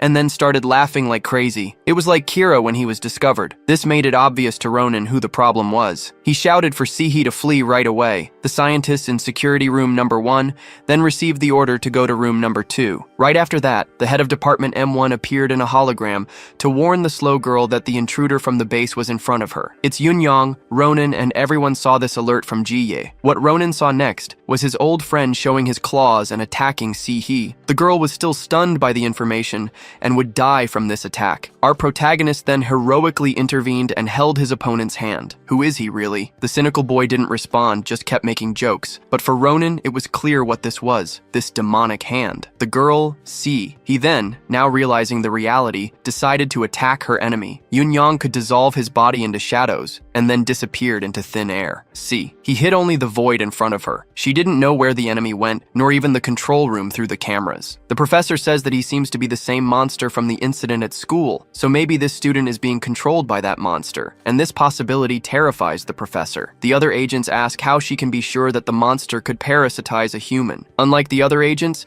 Jae-hyuk seems to believe it and says that if there is a monster capable of parasitizing humans, they will heal a monster with their own hand. The woman believed that Yoon-young would be a special case and it would be great to research his case, so she made a big mistake. The boss believes that if Ronan is in there with the demon, he can dominate that creature. Seeing the boss putting expectations like this on this boy surprises the woman. Even so, she doesn't believe it's possible to capture Yoon-young without killing him, so all the effort was in vain. Meanwhile, on the battlefield, the boy reappears in front of Si-hee. He can dematerialize into shadow if he appears stealthily. His first attack hits the girl. He fiercely hit her small breasts. Then Ronan tried to hit his old friend's skull. As fast as Ronan was, Yoon-young was faster at disappearing into shadows. As long as he was in the shadows, it was not possible to attack. Our protagonist began to hear Yoon-hyun's true voice begging for help, and this made him furious. So more and more times the voice asked for help. Ronan was now terrified to think about it. Was he trying to kill his old friend's body? The demon appears in front of him and is enjoying the suffering of his opponent. Ronan would be hit. Then he saved him quickly and even forced Yoon-young to back off. However, the truth is that Yoon-young is not at all pressured by his enemies. Si-hee and Ronan, on the other hand, are already dirty and wounded. At least now they are aware of Jung-hyun's abilities. He can hide in the shadows. Ronan, thinking about how to attack this monster, remembers the last time he saw his friend, that same demon who appeared in the shadows and pierced them both. He suspects it's the monster from that time, but that time he was sure that he and Yoon-young died. He, for being different from the others, managed to heal. Ronan is sure Yoon-young is dead and his body is possessed by that demon. He asks Si-hee to stay behind against the wall. Ronan then advances toward the middle of the room and hits the only light in its center. This completely turns off the lights in the room. It's totally dark, and with that, people through the cameras cannot see what is happening. When he informs his superior of what happened, the woman wonders, why is the boy doing this? This kind of action would only harm him in combat. But on the other hand, inside the dark room, now Ronan is sure if there was no light, there would be no shadows for the monster to hide in. Yoon-young was laughing, questioning if he really thinks he can find him in the dark. He scoffs at the fact that Ronan had said before that he would protect him. He was very arrogant. While the demon was trying to provoke anger in our protagonists, he only remembered moments before when he closed his eyes and relied on his instincts in the test fight. All he needed to do now was to feel a monster and not see it. If he could feel and hear, he could find him, and so he did. His senses became so heightened, and his demonic eyes were able to see. The monster was confident that he could not be located, and as he spoke, his worst nightmare appeared at his side. The fist hit his face, and after that, Ronan fiercely advanced to finish the job. Yoon-young did not expect to be noticed in the darkness, and now was receiving a Gomu Gomu no Gatling gun. After the sequence of blows, he hit his chest with a kick that threw him against the wall. Whenever this happens, people vomit blood. The tent that possessed Yoon-young now was begging for mercy. Is he really going to kill his true friend? Ronan coldly said, "Friend, don't make me laugh. Yoon-young is dead and you are just cruelly using his body." Ronan's fury is so great that his icy aura takes over the room. Now Yoon-young discovered that unlike that time when he defeated the two, Ronan was not weak and now could control that uncontrollable power. Before he could think of anything else, Yoon-young needed to tell this to Chin. However, to his misfortune, in a few seconds he was completely frozen. Only with his projected aura, his body was now just an ice cream. Without being sentimental, Ronan destroyed Yoon-hyun's body. The light generated in this fight was noticed by the cameras. They saw a blue light emerging and then exploding. This aroused the curiosity of the research chief. Ronan just defeated the demon that possessed Yoon-hyun's body, so he turned to ashes and disappeared forever. In this short, sad moment, Ronan thought that now Yoon-young cannot have a grave. He will never be able to peel even after dying. This is very unfair to someone who never did wrong. When the head of department finally manages to open the security room and enter, all they find is a cold place. It's as if it had snowed inside. He asks if everything is okay. Ronan coldly walks past them and doesn't even say a word. He just leaves the place with a sadness that can only be felt by looking at his back. Moments later, the M1 leader held a meeting with his agents to understand what happened. The head of the research department explains Yoon-hyun's situation. That day of the incident, the boy Yoon-young was lifeless, and she knew that a monster had possessed the student's body. It was never possible to collect samples from demons as they turn to ashes after they die. She thought it would be a great opportunity to get a sample from a demon that possessed a deceased body. Her mistake was being careless, as at first, it didn't seem like there was anything wrong with the boy. Then, suddenly, he took these actions, and this case happened. The men then ask, why did the demon possess this normal boy? The M1 leader says that Yun Yang was Ronan's friend. Surely this demon took the body of this boy to get close to Ronan. Jae-hyuk says that demons are after Ronan. Now what he can't understand is what's so important about Ronan. While they thought about it, Ronan was still walking to leave the M1 base. On the way out, he thought about the same subject. That demon was after him. If they are capable of possessing people's bodies, then he can't trust anyone anymore. While he was sadly walking, Lee A-rum was waiting for him and then questioned why he hesitated to defeat that demon. This question was nonsense for Ronan, so he didn't answer. The girl then says that if he hadn't hesitated, he wouldn't have even gotten hurt. To this question, he just walked past the girl and said that Yun Yang was his friend. That should explain to anyone the reason for his hesitation. However, Lee A-rum was not satisfied. The girl insisted that it was just a demon possessing a body. There was no reason for him to be moved and hesitate. Guys, this girl is making me nervous. Am I the only one who wants to do this? Ronan releases his arm and seemed like he was nervous enough to do something. However, Luna appears like an angel and interferes again with the girl trying to provoke Ronan. She says that no matter if it was a demon, that thing looked like his friend, so it's natural. Luna even gets annoyed now. How can she say these things to someone who just killed their own friend? Not even with this explanation did Lee A-rum put her pride aside. The arrogant girl says that here at M1 is not the place to play with these things. She challenges Luna. If she thinks so too, then she is weak. This discussion doesn't interest our hero. He leaves the girls behind and leaves. I don't know if this is suffering for his friend or if he also feels like doing it. In the analysis room, they try to understand the footage they got from the battle. All they realize is that after the darkness, a flash of light appeared, then an explosion. They tried to compare this phenomenon to a microwave. There was no fire in the location. Something else exploded. But what seems counterintuitive to a woman is that there was an explosion at the location, but the walls froze instead of burning. Thinking about this, the teacher then thinks that Ronan's ability is freezing fire, so she is impressed. She never imagined there would be a superhuman with elemental ability of that level. While they tried to understand what happened and what Ronan's power is, the boy went to look for his master to talk. He told about what happened and how even after dying, they used Jung Yang's body, something so cruel. Ronan was there just to complain to Muzan. Whenever he kills a demon, another one appears. He wants to understand why this happens. How long will it last until he dies? He wants the answer. He asks his master what they want. Does he know something? Old Muzan, while listening thoughtfully, now said it's time for him to know the truth. He then stands up and bows to Ronan. The boy didn't understand what was happening. The old man says he is showing respect. As a soldier of Khan, he must respect the son of Khan, the successor of the one who has the king's authority. Ronan is shocked by the reality shown to him. The man tells that the demon land was destroyed after the war. Everything was taken by flames. At that time, Khun's soldiers entered the castle, and the duty of all soldiers like him was to protect the king. Muzan was Khan's royal guard in his castle. On the day of the attack that set fire to everything and destroyed the demon world, he was unable to fulfill his duty. The younger brother of the king, Khun, couldn't accept the king's decision to marry a human and have a child with her. His brother plotted an attack to dethrone his brother and take the title of king. The two brothers engaged in a fight that shook the entire demon world. Khan was extremely powerful. However, his brother used cowardly strategies to gain advantages in the fight and seriously wounded his brother before fighting. His royal guards couldn't protect the castle and fled with other guards. Muzan fled from the demon world and has been hiding among humans ever since. That battle between the king and his brother was too threatening for them, and after Khan's death, they lost hope. Muzan tells that Sena, Ronan's grandmother, was among the military troops. He reveals to Ronan that he is the son of King Khan, and Sana brought him to this world to save him from being executed by Khun. The old man also reveals that when Ronan came to him before, he thought the boy was just a normal demon child, but that time he realized that he was the prince when he saw the blue flames that don't extinguish. That is a legendary strength among demons, the symbol of the successor to the throne of the demon world. Sana never told Ronan anything. He knows nothing about it. Muzan continues to tell about the history of his past. Khun took Khan's throne,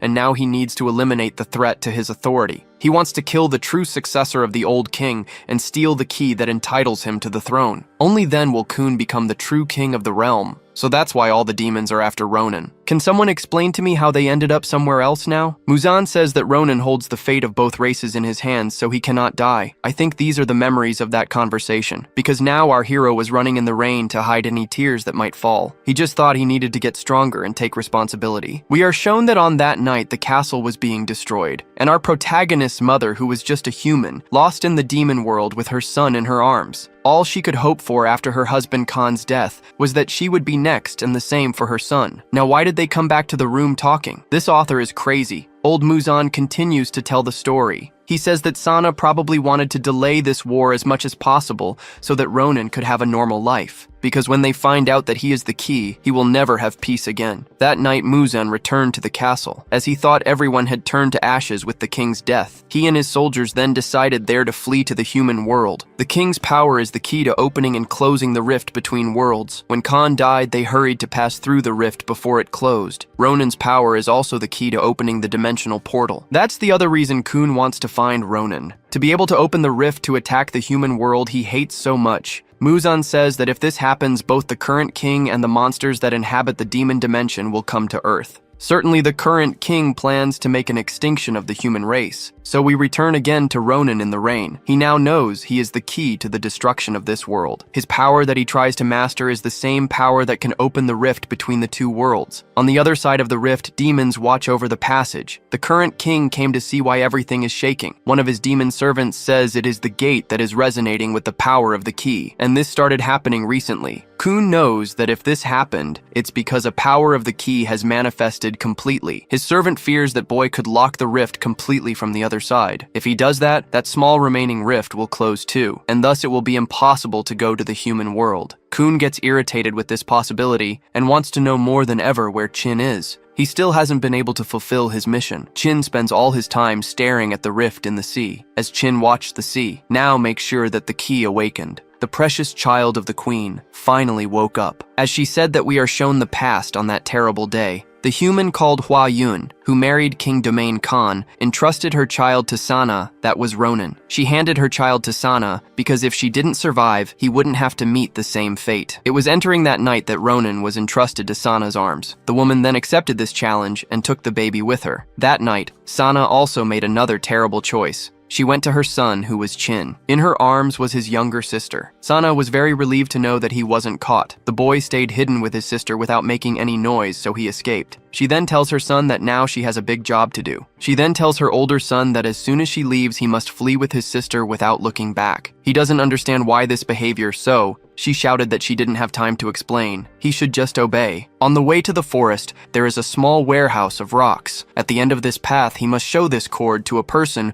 who will be waiting there for him. She then hugged her son and said she would find him later. When he saw his mother for the last time, Chin knew that the child she was carrying was the queen's son. His mother then said Chin has always been a strong son, so he has the duty to take care of his sister. That night, he was left behind alone with the duty of taking care of his younger sister. It was from that day on that Chin harbored resentment towards humans because it was because of that his mother abandoned him. That night, he obeyed her orders and went to the place she ordered. There, the people who were supposed to be waiting for him were no longer alive. They were just bodies. These people were eliminated by the army of the new king. The boy shouted for his mother, asking if he had reached the place where she is. Unfortunately for him, since that time, he never saw his mother again. Imagine what feeling goes to that boy's mind. After years and years of looking at this place, he knows that his mother fled from here to the world of humans at the request of a human. Back in the present, at the castle of the new king, Chin the deer report that they couldn't locate Chin. His servant says they looked everywhere. He wasn't there. Probably he fled because he felt guilty for his sins. The king, irritated, then ordered that the strongest soldiers of the army be gathered. They must put as many men there as possible to prevent the rift from closing completely. His servant knew this was extremely dangerous. Everyone, including the king, could die. However, a man shouted that this doesn't matter. It's an order, and all orders must be followed. So in this way, his humble servant quickly went to carry out the orders of his king. The servant was not satisfied with the current situation of this demon world, and everything bad that happened would be because of the right hand of the king, that boy Chin. He never liked him from the first day he saw him, and that was a long time ago. The day Chin revolted and originated the civil war in the demon world. One day, 2 homeless children came to Chin's soldiers. He asked to join the army and was belittled by the soldiers. However, even in front of adults, he didn't restrain himself and shouted that he could become a stronger soldier among all and defeat them all. This shook the dignity of the soldiers. It was too much arrogance for a child to say that. It was that day that the servant met Chin.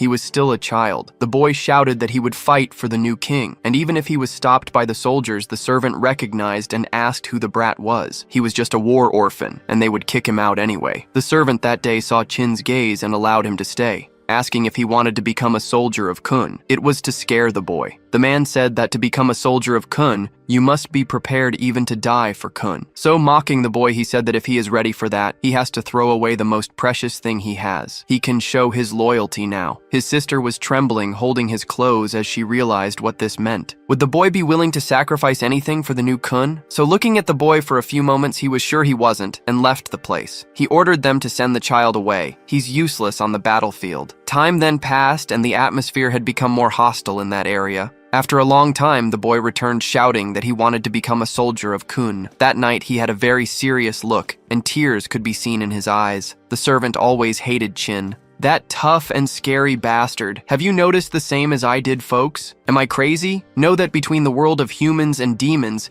there is a rift that separates the two dimensions. As you dive into this rift, the hole becomes tighter and tighter. Trying to cross this rift, the defenses will be activated and you will probably be trapped and die. Chin tries to cross and was attacked by red vines. Even after becoming so powerful, he didn't imagine that something would be able to hold him and stop him. To look at the end of the hole between dimensions, Chin remembered that day. The day he abandoned his sister in the forest. Folks, look how she looks like. That night he gave his coat to his sister, and also the necklace that their mother had left for them. That night he said he would come back. She waited for him. His sister shouted for him not to worry. She wouldn't be afraid. Chin showed the servant that he could prove his loyalty to Kun. He abandoned his younger sister. His thought was that he did the same thing their mother did to them in the past. Remembering that he made the same mistake, his anger was aroused. So when he was trapped in the passage between the two worlds, he remembered all the effort he made to become a soldier of Kun, everything he abandoned. And speaking of that, as Itachi said, you don't have enough hate. With the power of hatred, Chin succeeded. Meanwhile, Ronin and his world thought that he should become stronger and stronger, as he was the key that protects this world. Seeing a butterfly flying during the night, he thought it was familiar. That night, he returned home late after training during the early hours, and Luna was still awake. The cute girl asked about him and warned that they should go early to M1 tomorrow. Ronin was curious and wanted to know more about what she said before about being his guardian. However, the girl ignored his words and said she was going to sleep. I don't understand these Easterners. He was just ignored once, and he already gave up asking again. Throw her against the wall and ask again. Ronin only remembers that day when Luna said he shouldn't be afraid because she was his guardian. The next day in the morning, the two were at M1 as she had said. The girl with pink hair ran to her love who saved her that day. She all happy asked if he missed her. Luna, as the true owner of Ronin, prevented it. This loli is so small that she can't even reach the ground when lifted. The girls then got into an argument. See, he questioned if she was his girlfriend by any chance to interrupt her. Then the girls faced off. Ronin just watched without understanding women's mind. The fun was interrupted when the teacher finally appeared.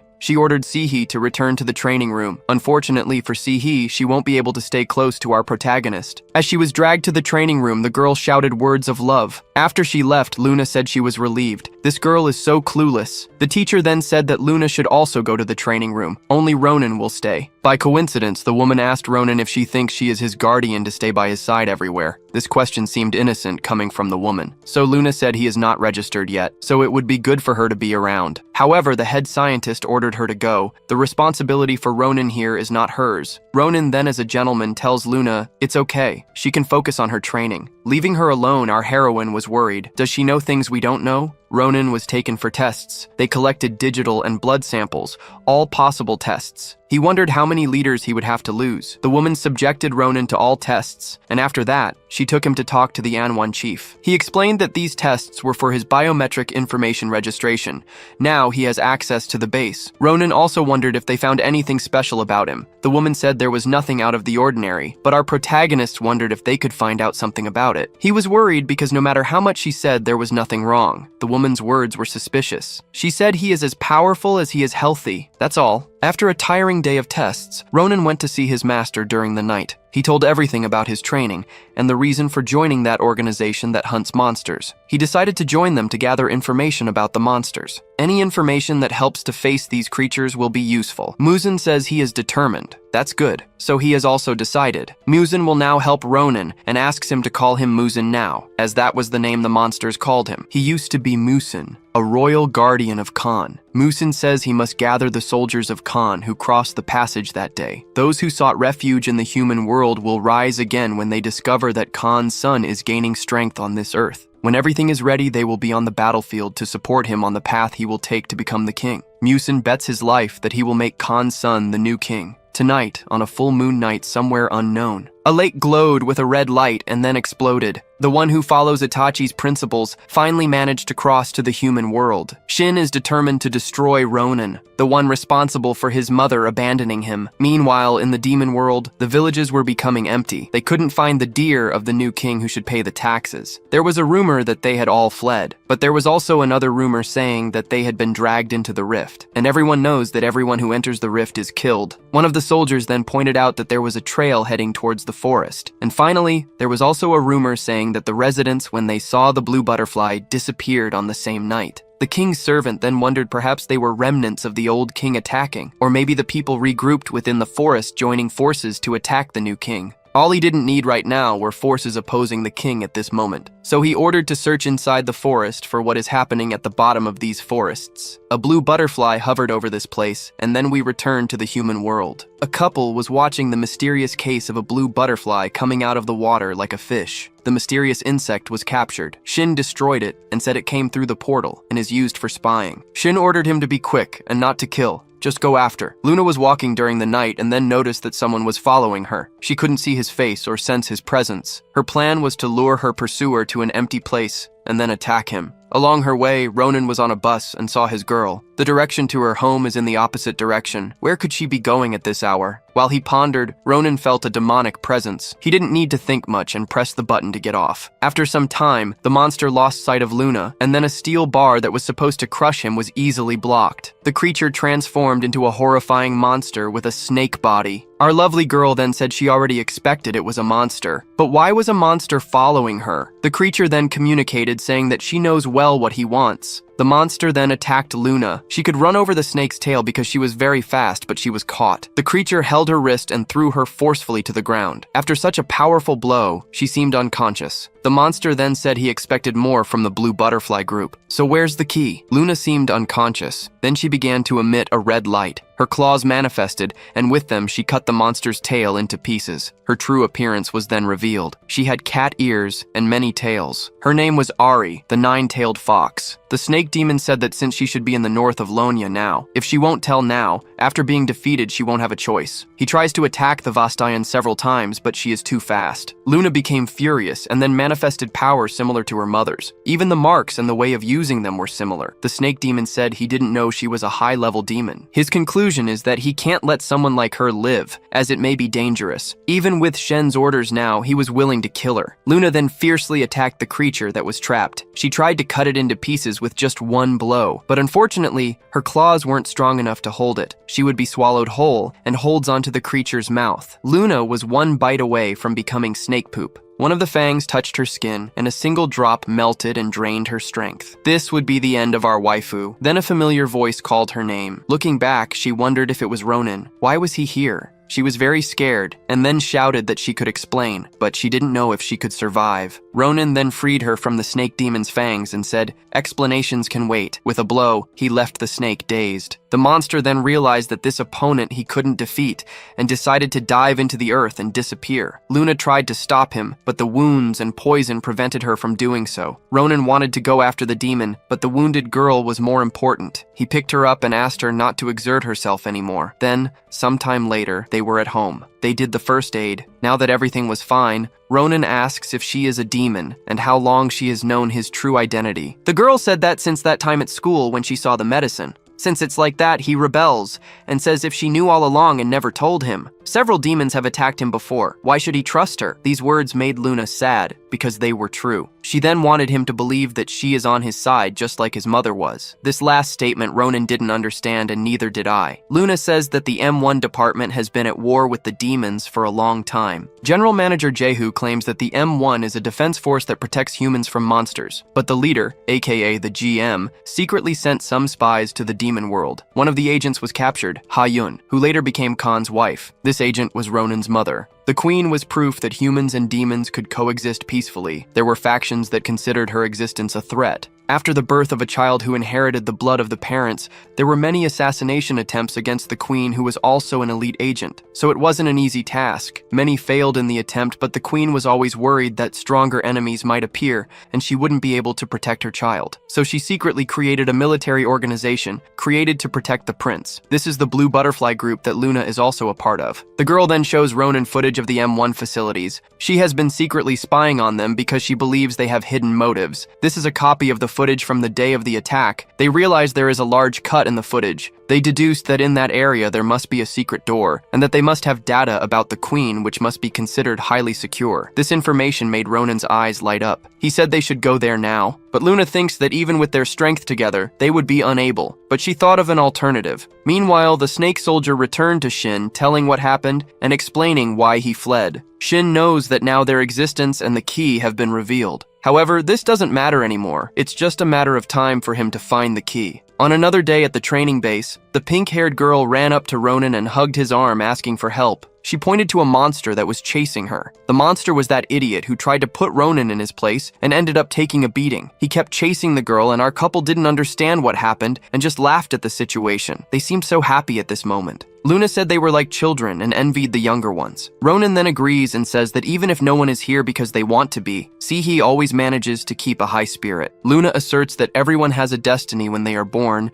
and they are destined since birth, so they have no choice but to move forward. They went exactly where the footage was cut. They intend to search and find the secret location while investigating the walls. They found one that made a different sound when hit in the area, so she used her energy and somehow managed to open the door. Luna didn't think it would be so easy, so when they entered the place, they saw several creatures trapped in glass tube. Then, simultaneously, while they were researching the files in this location, Shin was in the apartment he dated. Ronan found books with old records. Shin found a file of photos where his mother was with Ronan. Our couple found a file about Ha Yan, Ronan's mother. They were both looking at their true mothers, who didn't raise them and died for the demons. Ronan was looking at the files about his mother. To him, everything was new because he had never heard of her. While he was looking, he felt a presence. Someone was coming. Luna then said she was approaching quickly. Ronan quickly thought they should hide on the ceiling. The person who was approaching was the director of the M1. The man went to the same place they were, then picked up a book and started reading. Meanwhile, our couple was in the ventilation duct. They squeezed in there, watching calmly. They were very close to each other. They observed there for some time, and after the director did everything he wanted, he left. When this happened, Ronan whispered in Luna's ear that he had already left. This made the girl embarrassed. They stared at each other and were very close. Could there be a vibe between them? Ronan leaned in, telling her to wait.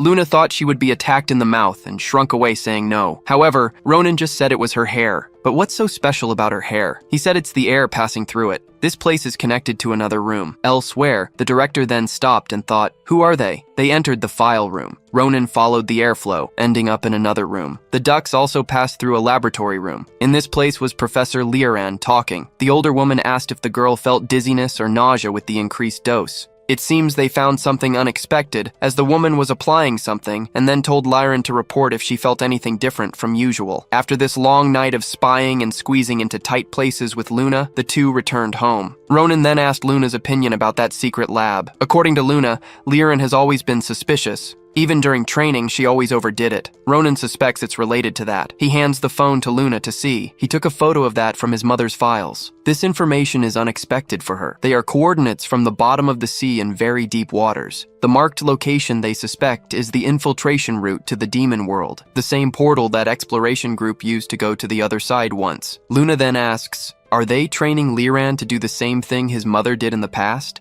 Ronan thinks so. Meanwhile, Shin was in our protagonist's apartment and tore Ronan from his mother's photo. This is what Shin wants to do in practice too. Shin is surprised by the building's security. This place should be empty. What are you doing here? Are you a homeless person by any chance? The worker also asks, how can someone be so tall? Unfortunately for this innocent person, his end was not fair. He was just doing his job. In the demon world, the creatures were chained. Monstrous animals were brought and sent to the abyss portal and thrown into the vortex to increase the size of the portal. One of the monsters broke free and was about to attack the guards. The king approached and secured the meat for the barbecue. He was furious because the number of soldiers hadn't increased. Why? His servant was afraid to tell that people are fleeing to the forest to join Khan's resistance. King Kun was not pleased with this. He put his loyal servant over the vortex. Kun questioned his servant Barrow why he is mentioning Khan Musan's ghost's name, Barrow pleads for mercy only. The king then throws him to the ground and orders them to continue bringing more monsters to increase the size of the portal. The servant then swears he will keep his words in mind. Barrow is certain that if he closes, his life will end, so he doesn't have much life left. Back in the human world, two pointy-eared people were talking in a dark alley. They were waiting for Musan to come talk to him. As the man with the spoiled lump,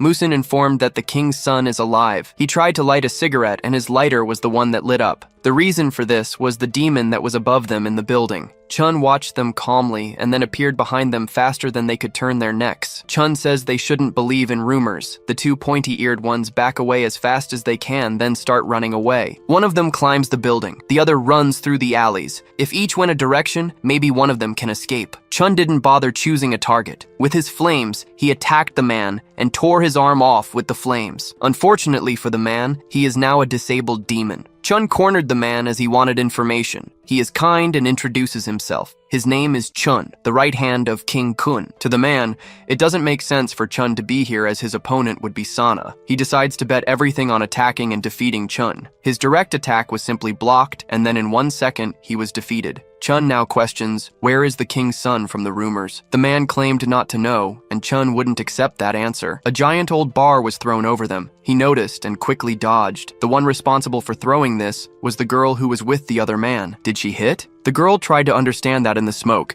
and was then surprised by a fire attack in her direction. He had cut the bar in half, and now directly attacked the girl. He climbs the building in search of his victim, but finds no one. Observing the escape route, the girl was injured and will lead him to where he wants. Surely he will have more information from her. The next morning, the world was calm and everything was normal, except for a giant hole in the middle of the city. A car almost fell in. Authorities closed off the area and said the site was isolated. Now, not even these people know the depth of it and why this hole emerged, as the worker observed the depths of this hole. Unfortunately for him now, he will be put in a hole in the ground. I bet it was the first time he saw such a terrifying, monstrous creature, and also the last time. The demons that Barrow was throwing into the portal fell into the human world and began to destroy everything in sight. Are we heading towards the day the story began? Alarms at the M1 are triggered. An attack in Area 23A was reported. CE was excited about her first real mission against the demons, but her partner said she shouldn't be happy to die on the battlefield. Nero is also at the M1 and goes for this mission. Luna says the expedition is only for Group C, so he can't go. Our hero didn't care about the orders. If demons started appearing in front of people in the world, he must go fight too. The demons were like titans swallowing whole humans. As the team approached the location, there were only 3 warriors in the helicopter. The boy bets with them who could defeat more demons. They were excited to finally have a real fight, but Liaran was serious about it. They jumped from the helicopter and I felt like it was really Shingeki no Kyojin. The monsters were also very happy to wreak havoc in this world. The first soldier approached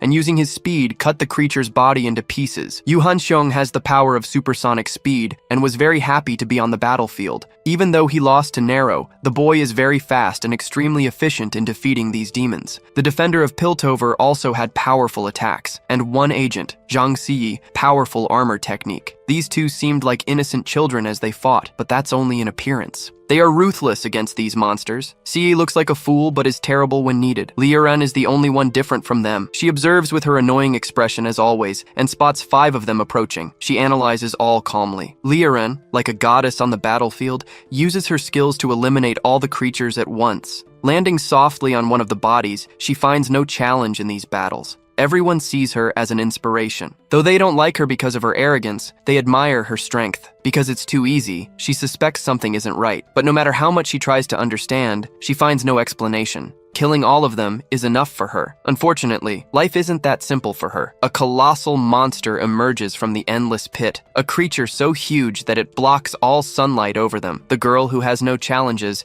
now faces something beyond her expectations. Can she defend herself against it? The government issues an alert to evacuate the entire region, and as chaos begins to spread, Muzan goes in search of one of his acquaintances. He finds Hana gravely injured, not expecting to see her in such a state. Despite her injuries, the girl held on just to tell Muzan something and confirm another thing. She reveals that Qin is on Earth, which terrifies them. Muzan tells her to stop talking and focus on recovery, but she isn't concerned about that. She doesn't even hope to survive. All Hana wants is to hear from Muzan. Is it true that the king's son is alive? Upon hearing that yes, the true king's lineage isn't lost and it's real, she sheds her last tear of joy, and then she passes away forever. While the chaos you love to see was spreading, Qin was finally in the human world. watching it all happen. The boy was eager to find Ronan and take out all his resentment on. On the battlefield, the colossal monster that appeared was too strong. Lee Aaron was giving her all just to try and contain the creature in place. If it escapes, the entire city will be destroyed, and they will have failed their mission.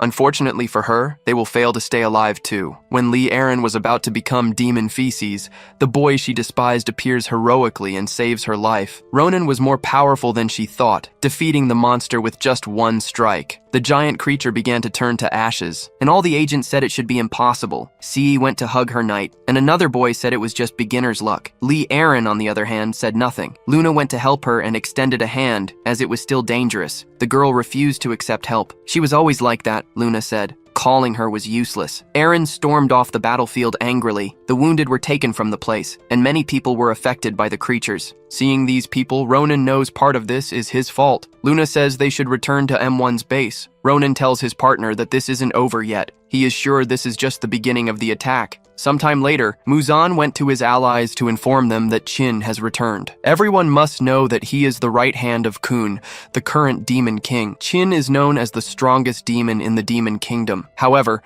Muzan tells them not to be deceived. It has been decades since the last battle. Bodies burned, and lives were consumed by the vision of war, which was hell itself. And once again, they will live through this on Earth. The cave opened above them, and the warrior of the former king must emerge for a new battle. They must not be deceived into believing they have no chance this time. The cave opened because the demon king's general himself did it. Qin came to defeat them personally. All the warriors attacked him simultaneously. Together they had no chance. Qin, with his strength, repelled them easily, and with movements faster than they could see, cut off the heads of all the survivors from the last war. General Qin was relentless. Just by stabbing his sword into the ground, a sea of fire was launched toward his target.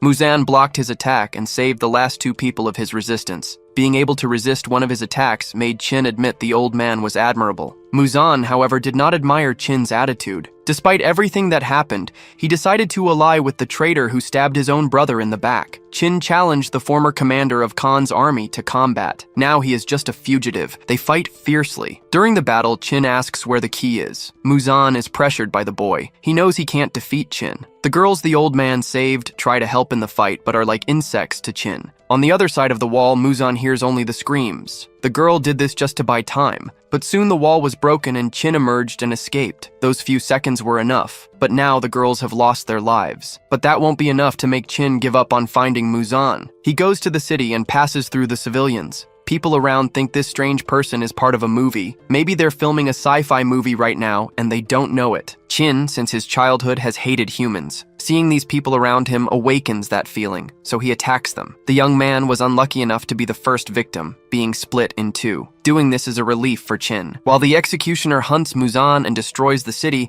the old man flees at top speed. For the old man, the people he just lost were his last companions of his long life. They were the young ones he promised to help, and now they were sacrificed so he could escape. Like in his past, his path is stained with the blood of thousands of people, and that hasn't changed. Qin is searching for Ronan, and the old man needs to ensure the king's son is safe for the right moment. Muzan can feel that Qin is sacrificing people to force him to reveal himself, but to protect the king, he can't do that. During his hard journey, many important lives have already been lost. Now, the true king is about to reappear. But can the old man watch so many innocent lives pay the price for his journey? Qin has no reason to pity these people. He holds an old grudge because his mother abandoned him for a human. His childhood was hell, and he wants to make these people pay for it. A young man hiding under a truck would be the next victim, but as we suspected, the old man couldn't bear any more blood on his path. Why did this bastard decide to act only now, when it was his demon friends being sacrificed? He returned and attacked Qin, calling him a coward for using innocence to lure him out. Qin, on the other hand, says Muzan is an idiot. He isn't using these people to lure him out, but to cleanse his soul. Revenge is his goal. There's no reasoning with him. So Muzan tries to use his strength. No matter who faces him, Qin can't be defeated. While this deadly battle raged on the other side of the city, the site of the first battle was being evacuated.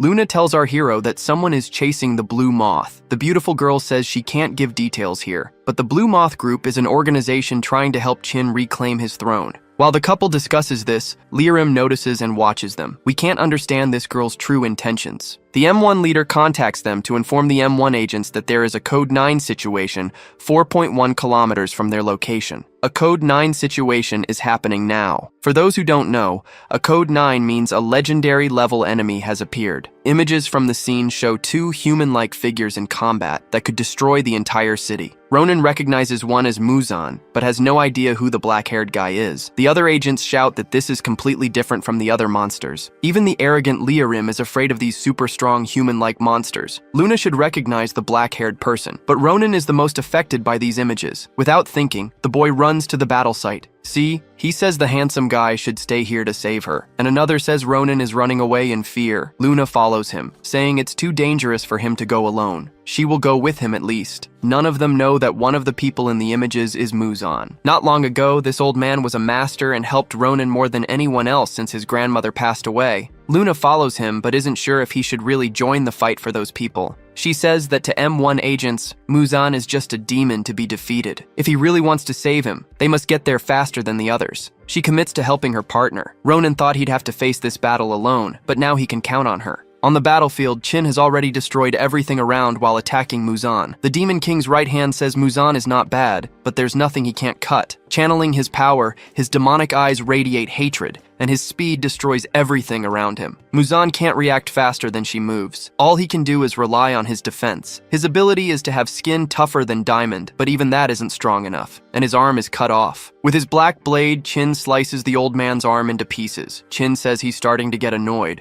Muzan sacrificed so many lives to keep hope alive that one day the true king's lineage would rise again, and now it's all going to be lost. The heat from this attack melted his arm, and the wound can't be closed. Someone who controls this kind of power can destroy anything. Chin warns that the light will be next. His look says this won't end until Muzan is in pieces. Muzan gathers his strength. Though he can't defeat Chin, maybe he can wear him down. The young man is arrogant, and by underestimating him, Muzan might surprise him. He shouts that this will only end when his head rolls. His powerful attack forces Chin to defend with his sword. The boy can block it, but not as easily as before. He acknowledges the old man's power is like a typhoon. Too bad he holds back to spare nearby people. Chin approaches to fulfill his threat of cutting the leg. To his surprise, the old man was still motivated, and as Chin steps on the ground, stakes charged with energy emerge from the earth. Muzan had a moment of hope, but soon felt his leg was shorter, and his stakes too. Behind him, Chin was perfectly fine and had carried out his threat. The power of the young far surpassed the old. The boy recognizes Muzan's skill, but now it's time for him to pay for betraying the demon race. The price is his life. Knowing that all he tried to protect will be in vain,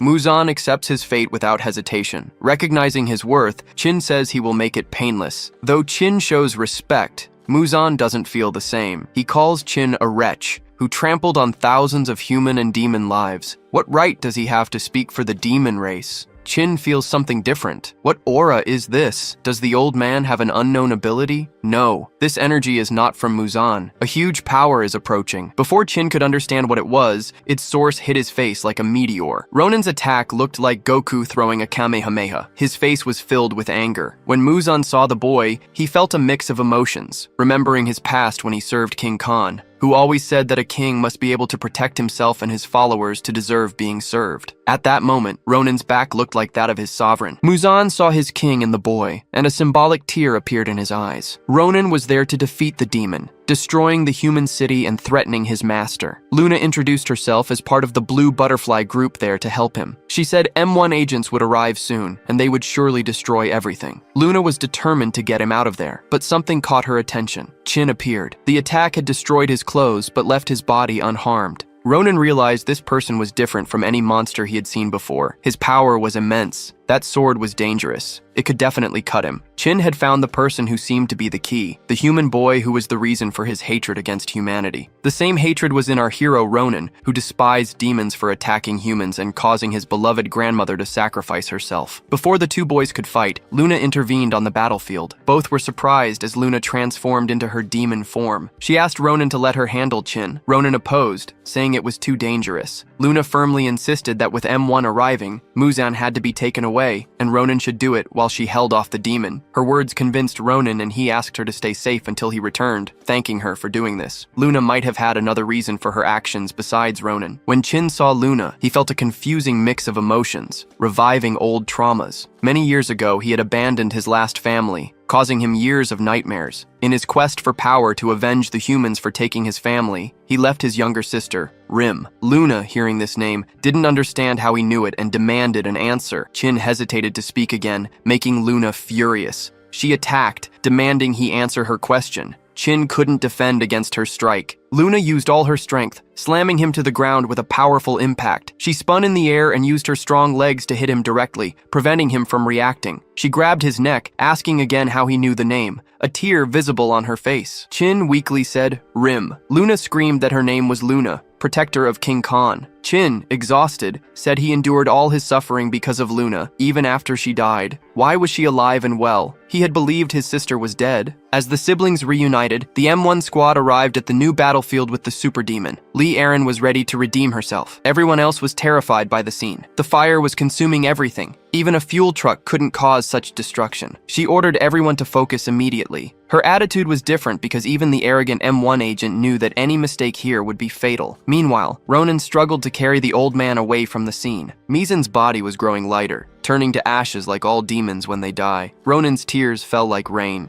Was Mizan unable to hold on a bit longer? Ronan had already lost his only family and his first friend. Now, his only master, whom he trusted with everything, was leaving him. Mizan's last words to his student were that the living must bear the responsibilities of the dead, but they also have the power to change the future. Mizan said it was a pleasure to know him, and then he turned to ashes. While Ronan bore this new sorrow, Luna faced her older brother in battle. Her moment of weakness ended when she declared herself a defender of the mixed blood king. Chen wouldn't back down from defeating all of Khan's defenders on the battlefield. Luna called him a coward for not killing her with his own hands back then. She fiercely struck Chen's face and broke free. Despite discovering her only living family, her brother, she showed no weakness. Luna said that if Chen truly wanted his sister dead, he shouldn't have given her that necklace. Luna revealed that the blue butterflies saved her life. Questioning what Chen was thinking, Chen didn't respond, making it clear his path was solitary and bloody. He wouldn't leave anyone in his way alive, not even Rim. Symbolically, someone with a freezing aura appears. Luna didn't expect him to return so quickly. The look on her partner's face wasn't what she wanted to see. Mizan is dead. Now Ronan stands in Chen's way, his fury limitless. Ronan says Chen will die now. Chen responds that this is perfect because he's also here to kill Ronan. The battle foretold at the beginning of this story is about to start. Their fight destroys the buildings around them. Chen crashes through structures as if they were made of plastic. His freezing aura is threatening, but the demon general, even after being hit by the power of the true demon king's blood, withstands it. His fire can pierce through the ice. His hatred is no weaker than the legendary blood, but it's unclear if Ronan's abilities surpass this hatred. Luna doesn't know Ronan's true power, thinking it's stronger than any demon. She senses Ronan's power is greater, but Chen compensates with his techniques. The demon general might be able to defeat Ronan. She needs to help, but is Chen really the one she should stop? Her cloudy thoughts obscure her mind, but she slaps her face to regain focus. Don't be stupid. She must fight for the king. In front of her, Chen is coldly conducting the fight. The demon king's sun's strikes are deadly. Each could destroy his body if he didn't have the ability to dodge. As he evades, Chen thinks Ronan is like him, having lost someone dear. Life is unfair to everyone, isn't it? It's a cursed fate that brought them here, and now Chen will make him pay with his life. All his hatred and frustration will be unleashed on him. Chen lands his first blow on his mortal enemy. Our hero's confidence isn't shaken, but something does unsettle him. Luna joins the fight, saying it's too dangerous for him to fight alone. Normal attacks don't work on Chen. Ronan didn't want to accept this, but Chen's standing now is proof. Luna asserts that if Chen gets just one opportunity, he will kill Ronan, but the reverse is also true. If they land just one effective hit together, they can defeat him. They must fight together, can they? Ronan doesn't know, but he decides to trust Luna's words. As the battle continues, M1 agents led by Lee Arim arrive. They had no idea they'd find their colleagues from M1 on the battlefield. With Ronan there, and even more terrifying, Luna in her demon form. Lee Arim saw it with her own eyes. Chen readies his swords to defend against his sister's attack. Luna transforms into the nine-tailed fox and launches her Firefox attack. Her abilities affect blinds Chen, making him feel like he's in an endless white space. Ronan pierces Chen's chest, and Chen says it's impressive. Unexpectedly, this was what the villain wanted.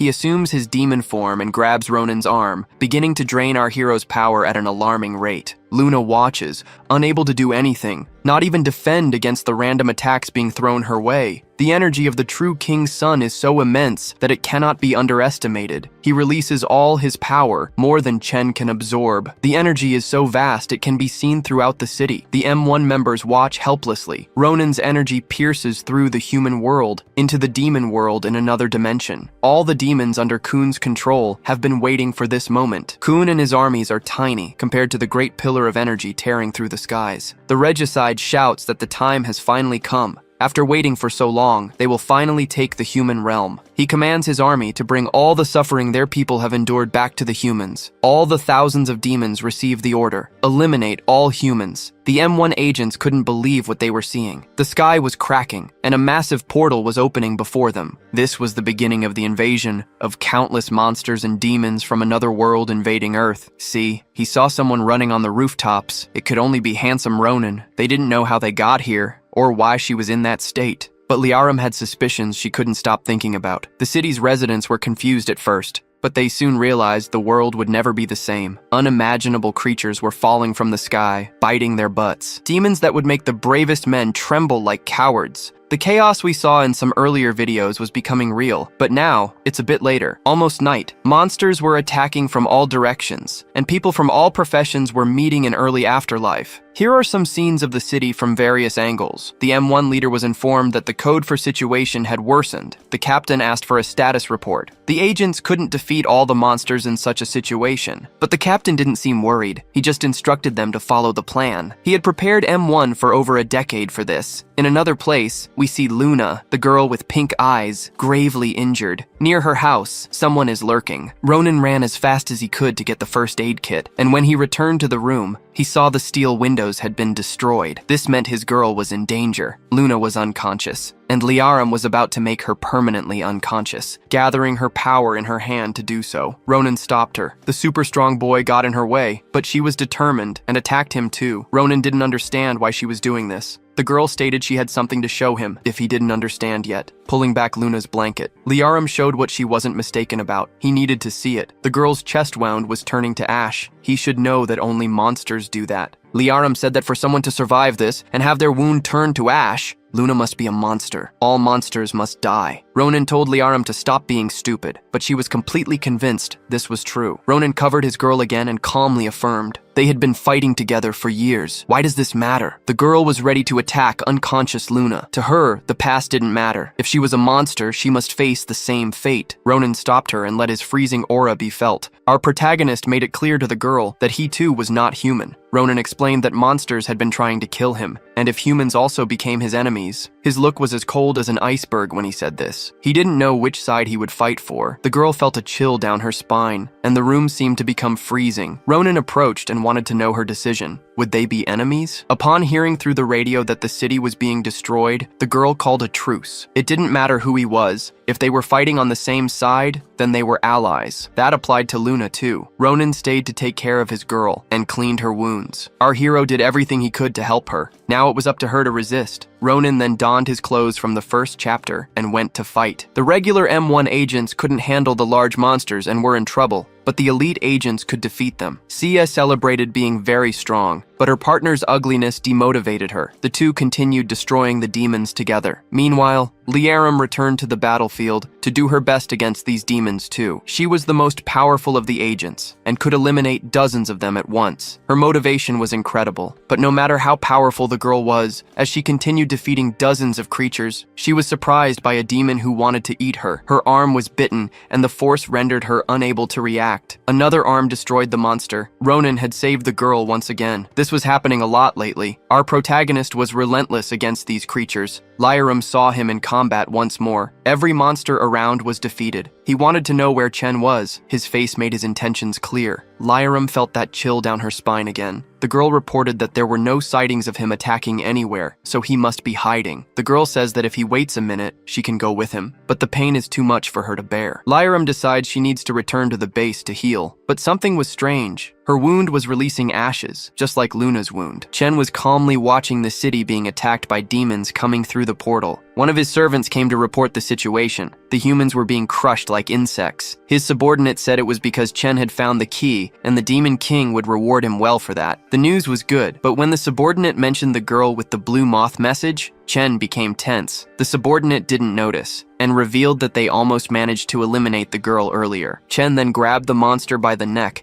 and said it would at least be painless. The snake monster's head was separated from its body. I think she needs a psychologist. Look at his crazy face. Lyram returned to M1 and was treated. Her wound was completely healed. The doctor commented that this was really strange, as a person shouldn't be able to heal like that, but it was a relief it was possible. Lyram, on the other hand, wasn't happy about this and took the syringe from the doctor. She demanded to know what it was. The doctor was caught off guard and questioned why the agent was doing this. Lyram ignored her and just wanted to know what it was. This worried the doctor, so Lyram threw her against the wall and questioned her directly. The doctor said it was just painkillers. If that were true, Lyram said she wouldn't mind injecting it into the doctor. The woman tried to resist, making it clear it wasn't just painkillers. The doctor finally admitted it was monster DNA. That gave humans power. This information was a nightmare for Lyram. Not long ago, she was ready to kill Luna for being a monster. Did this mean she was now like Luna and Ronan? The doctor defended her work, saying it was meant to help humans stand a chance against demons and wasn't harmful to humans.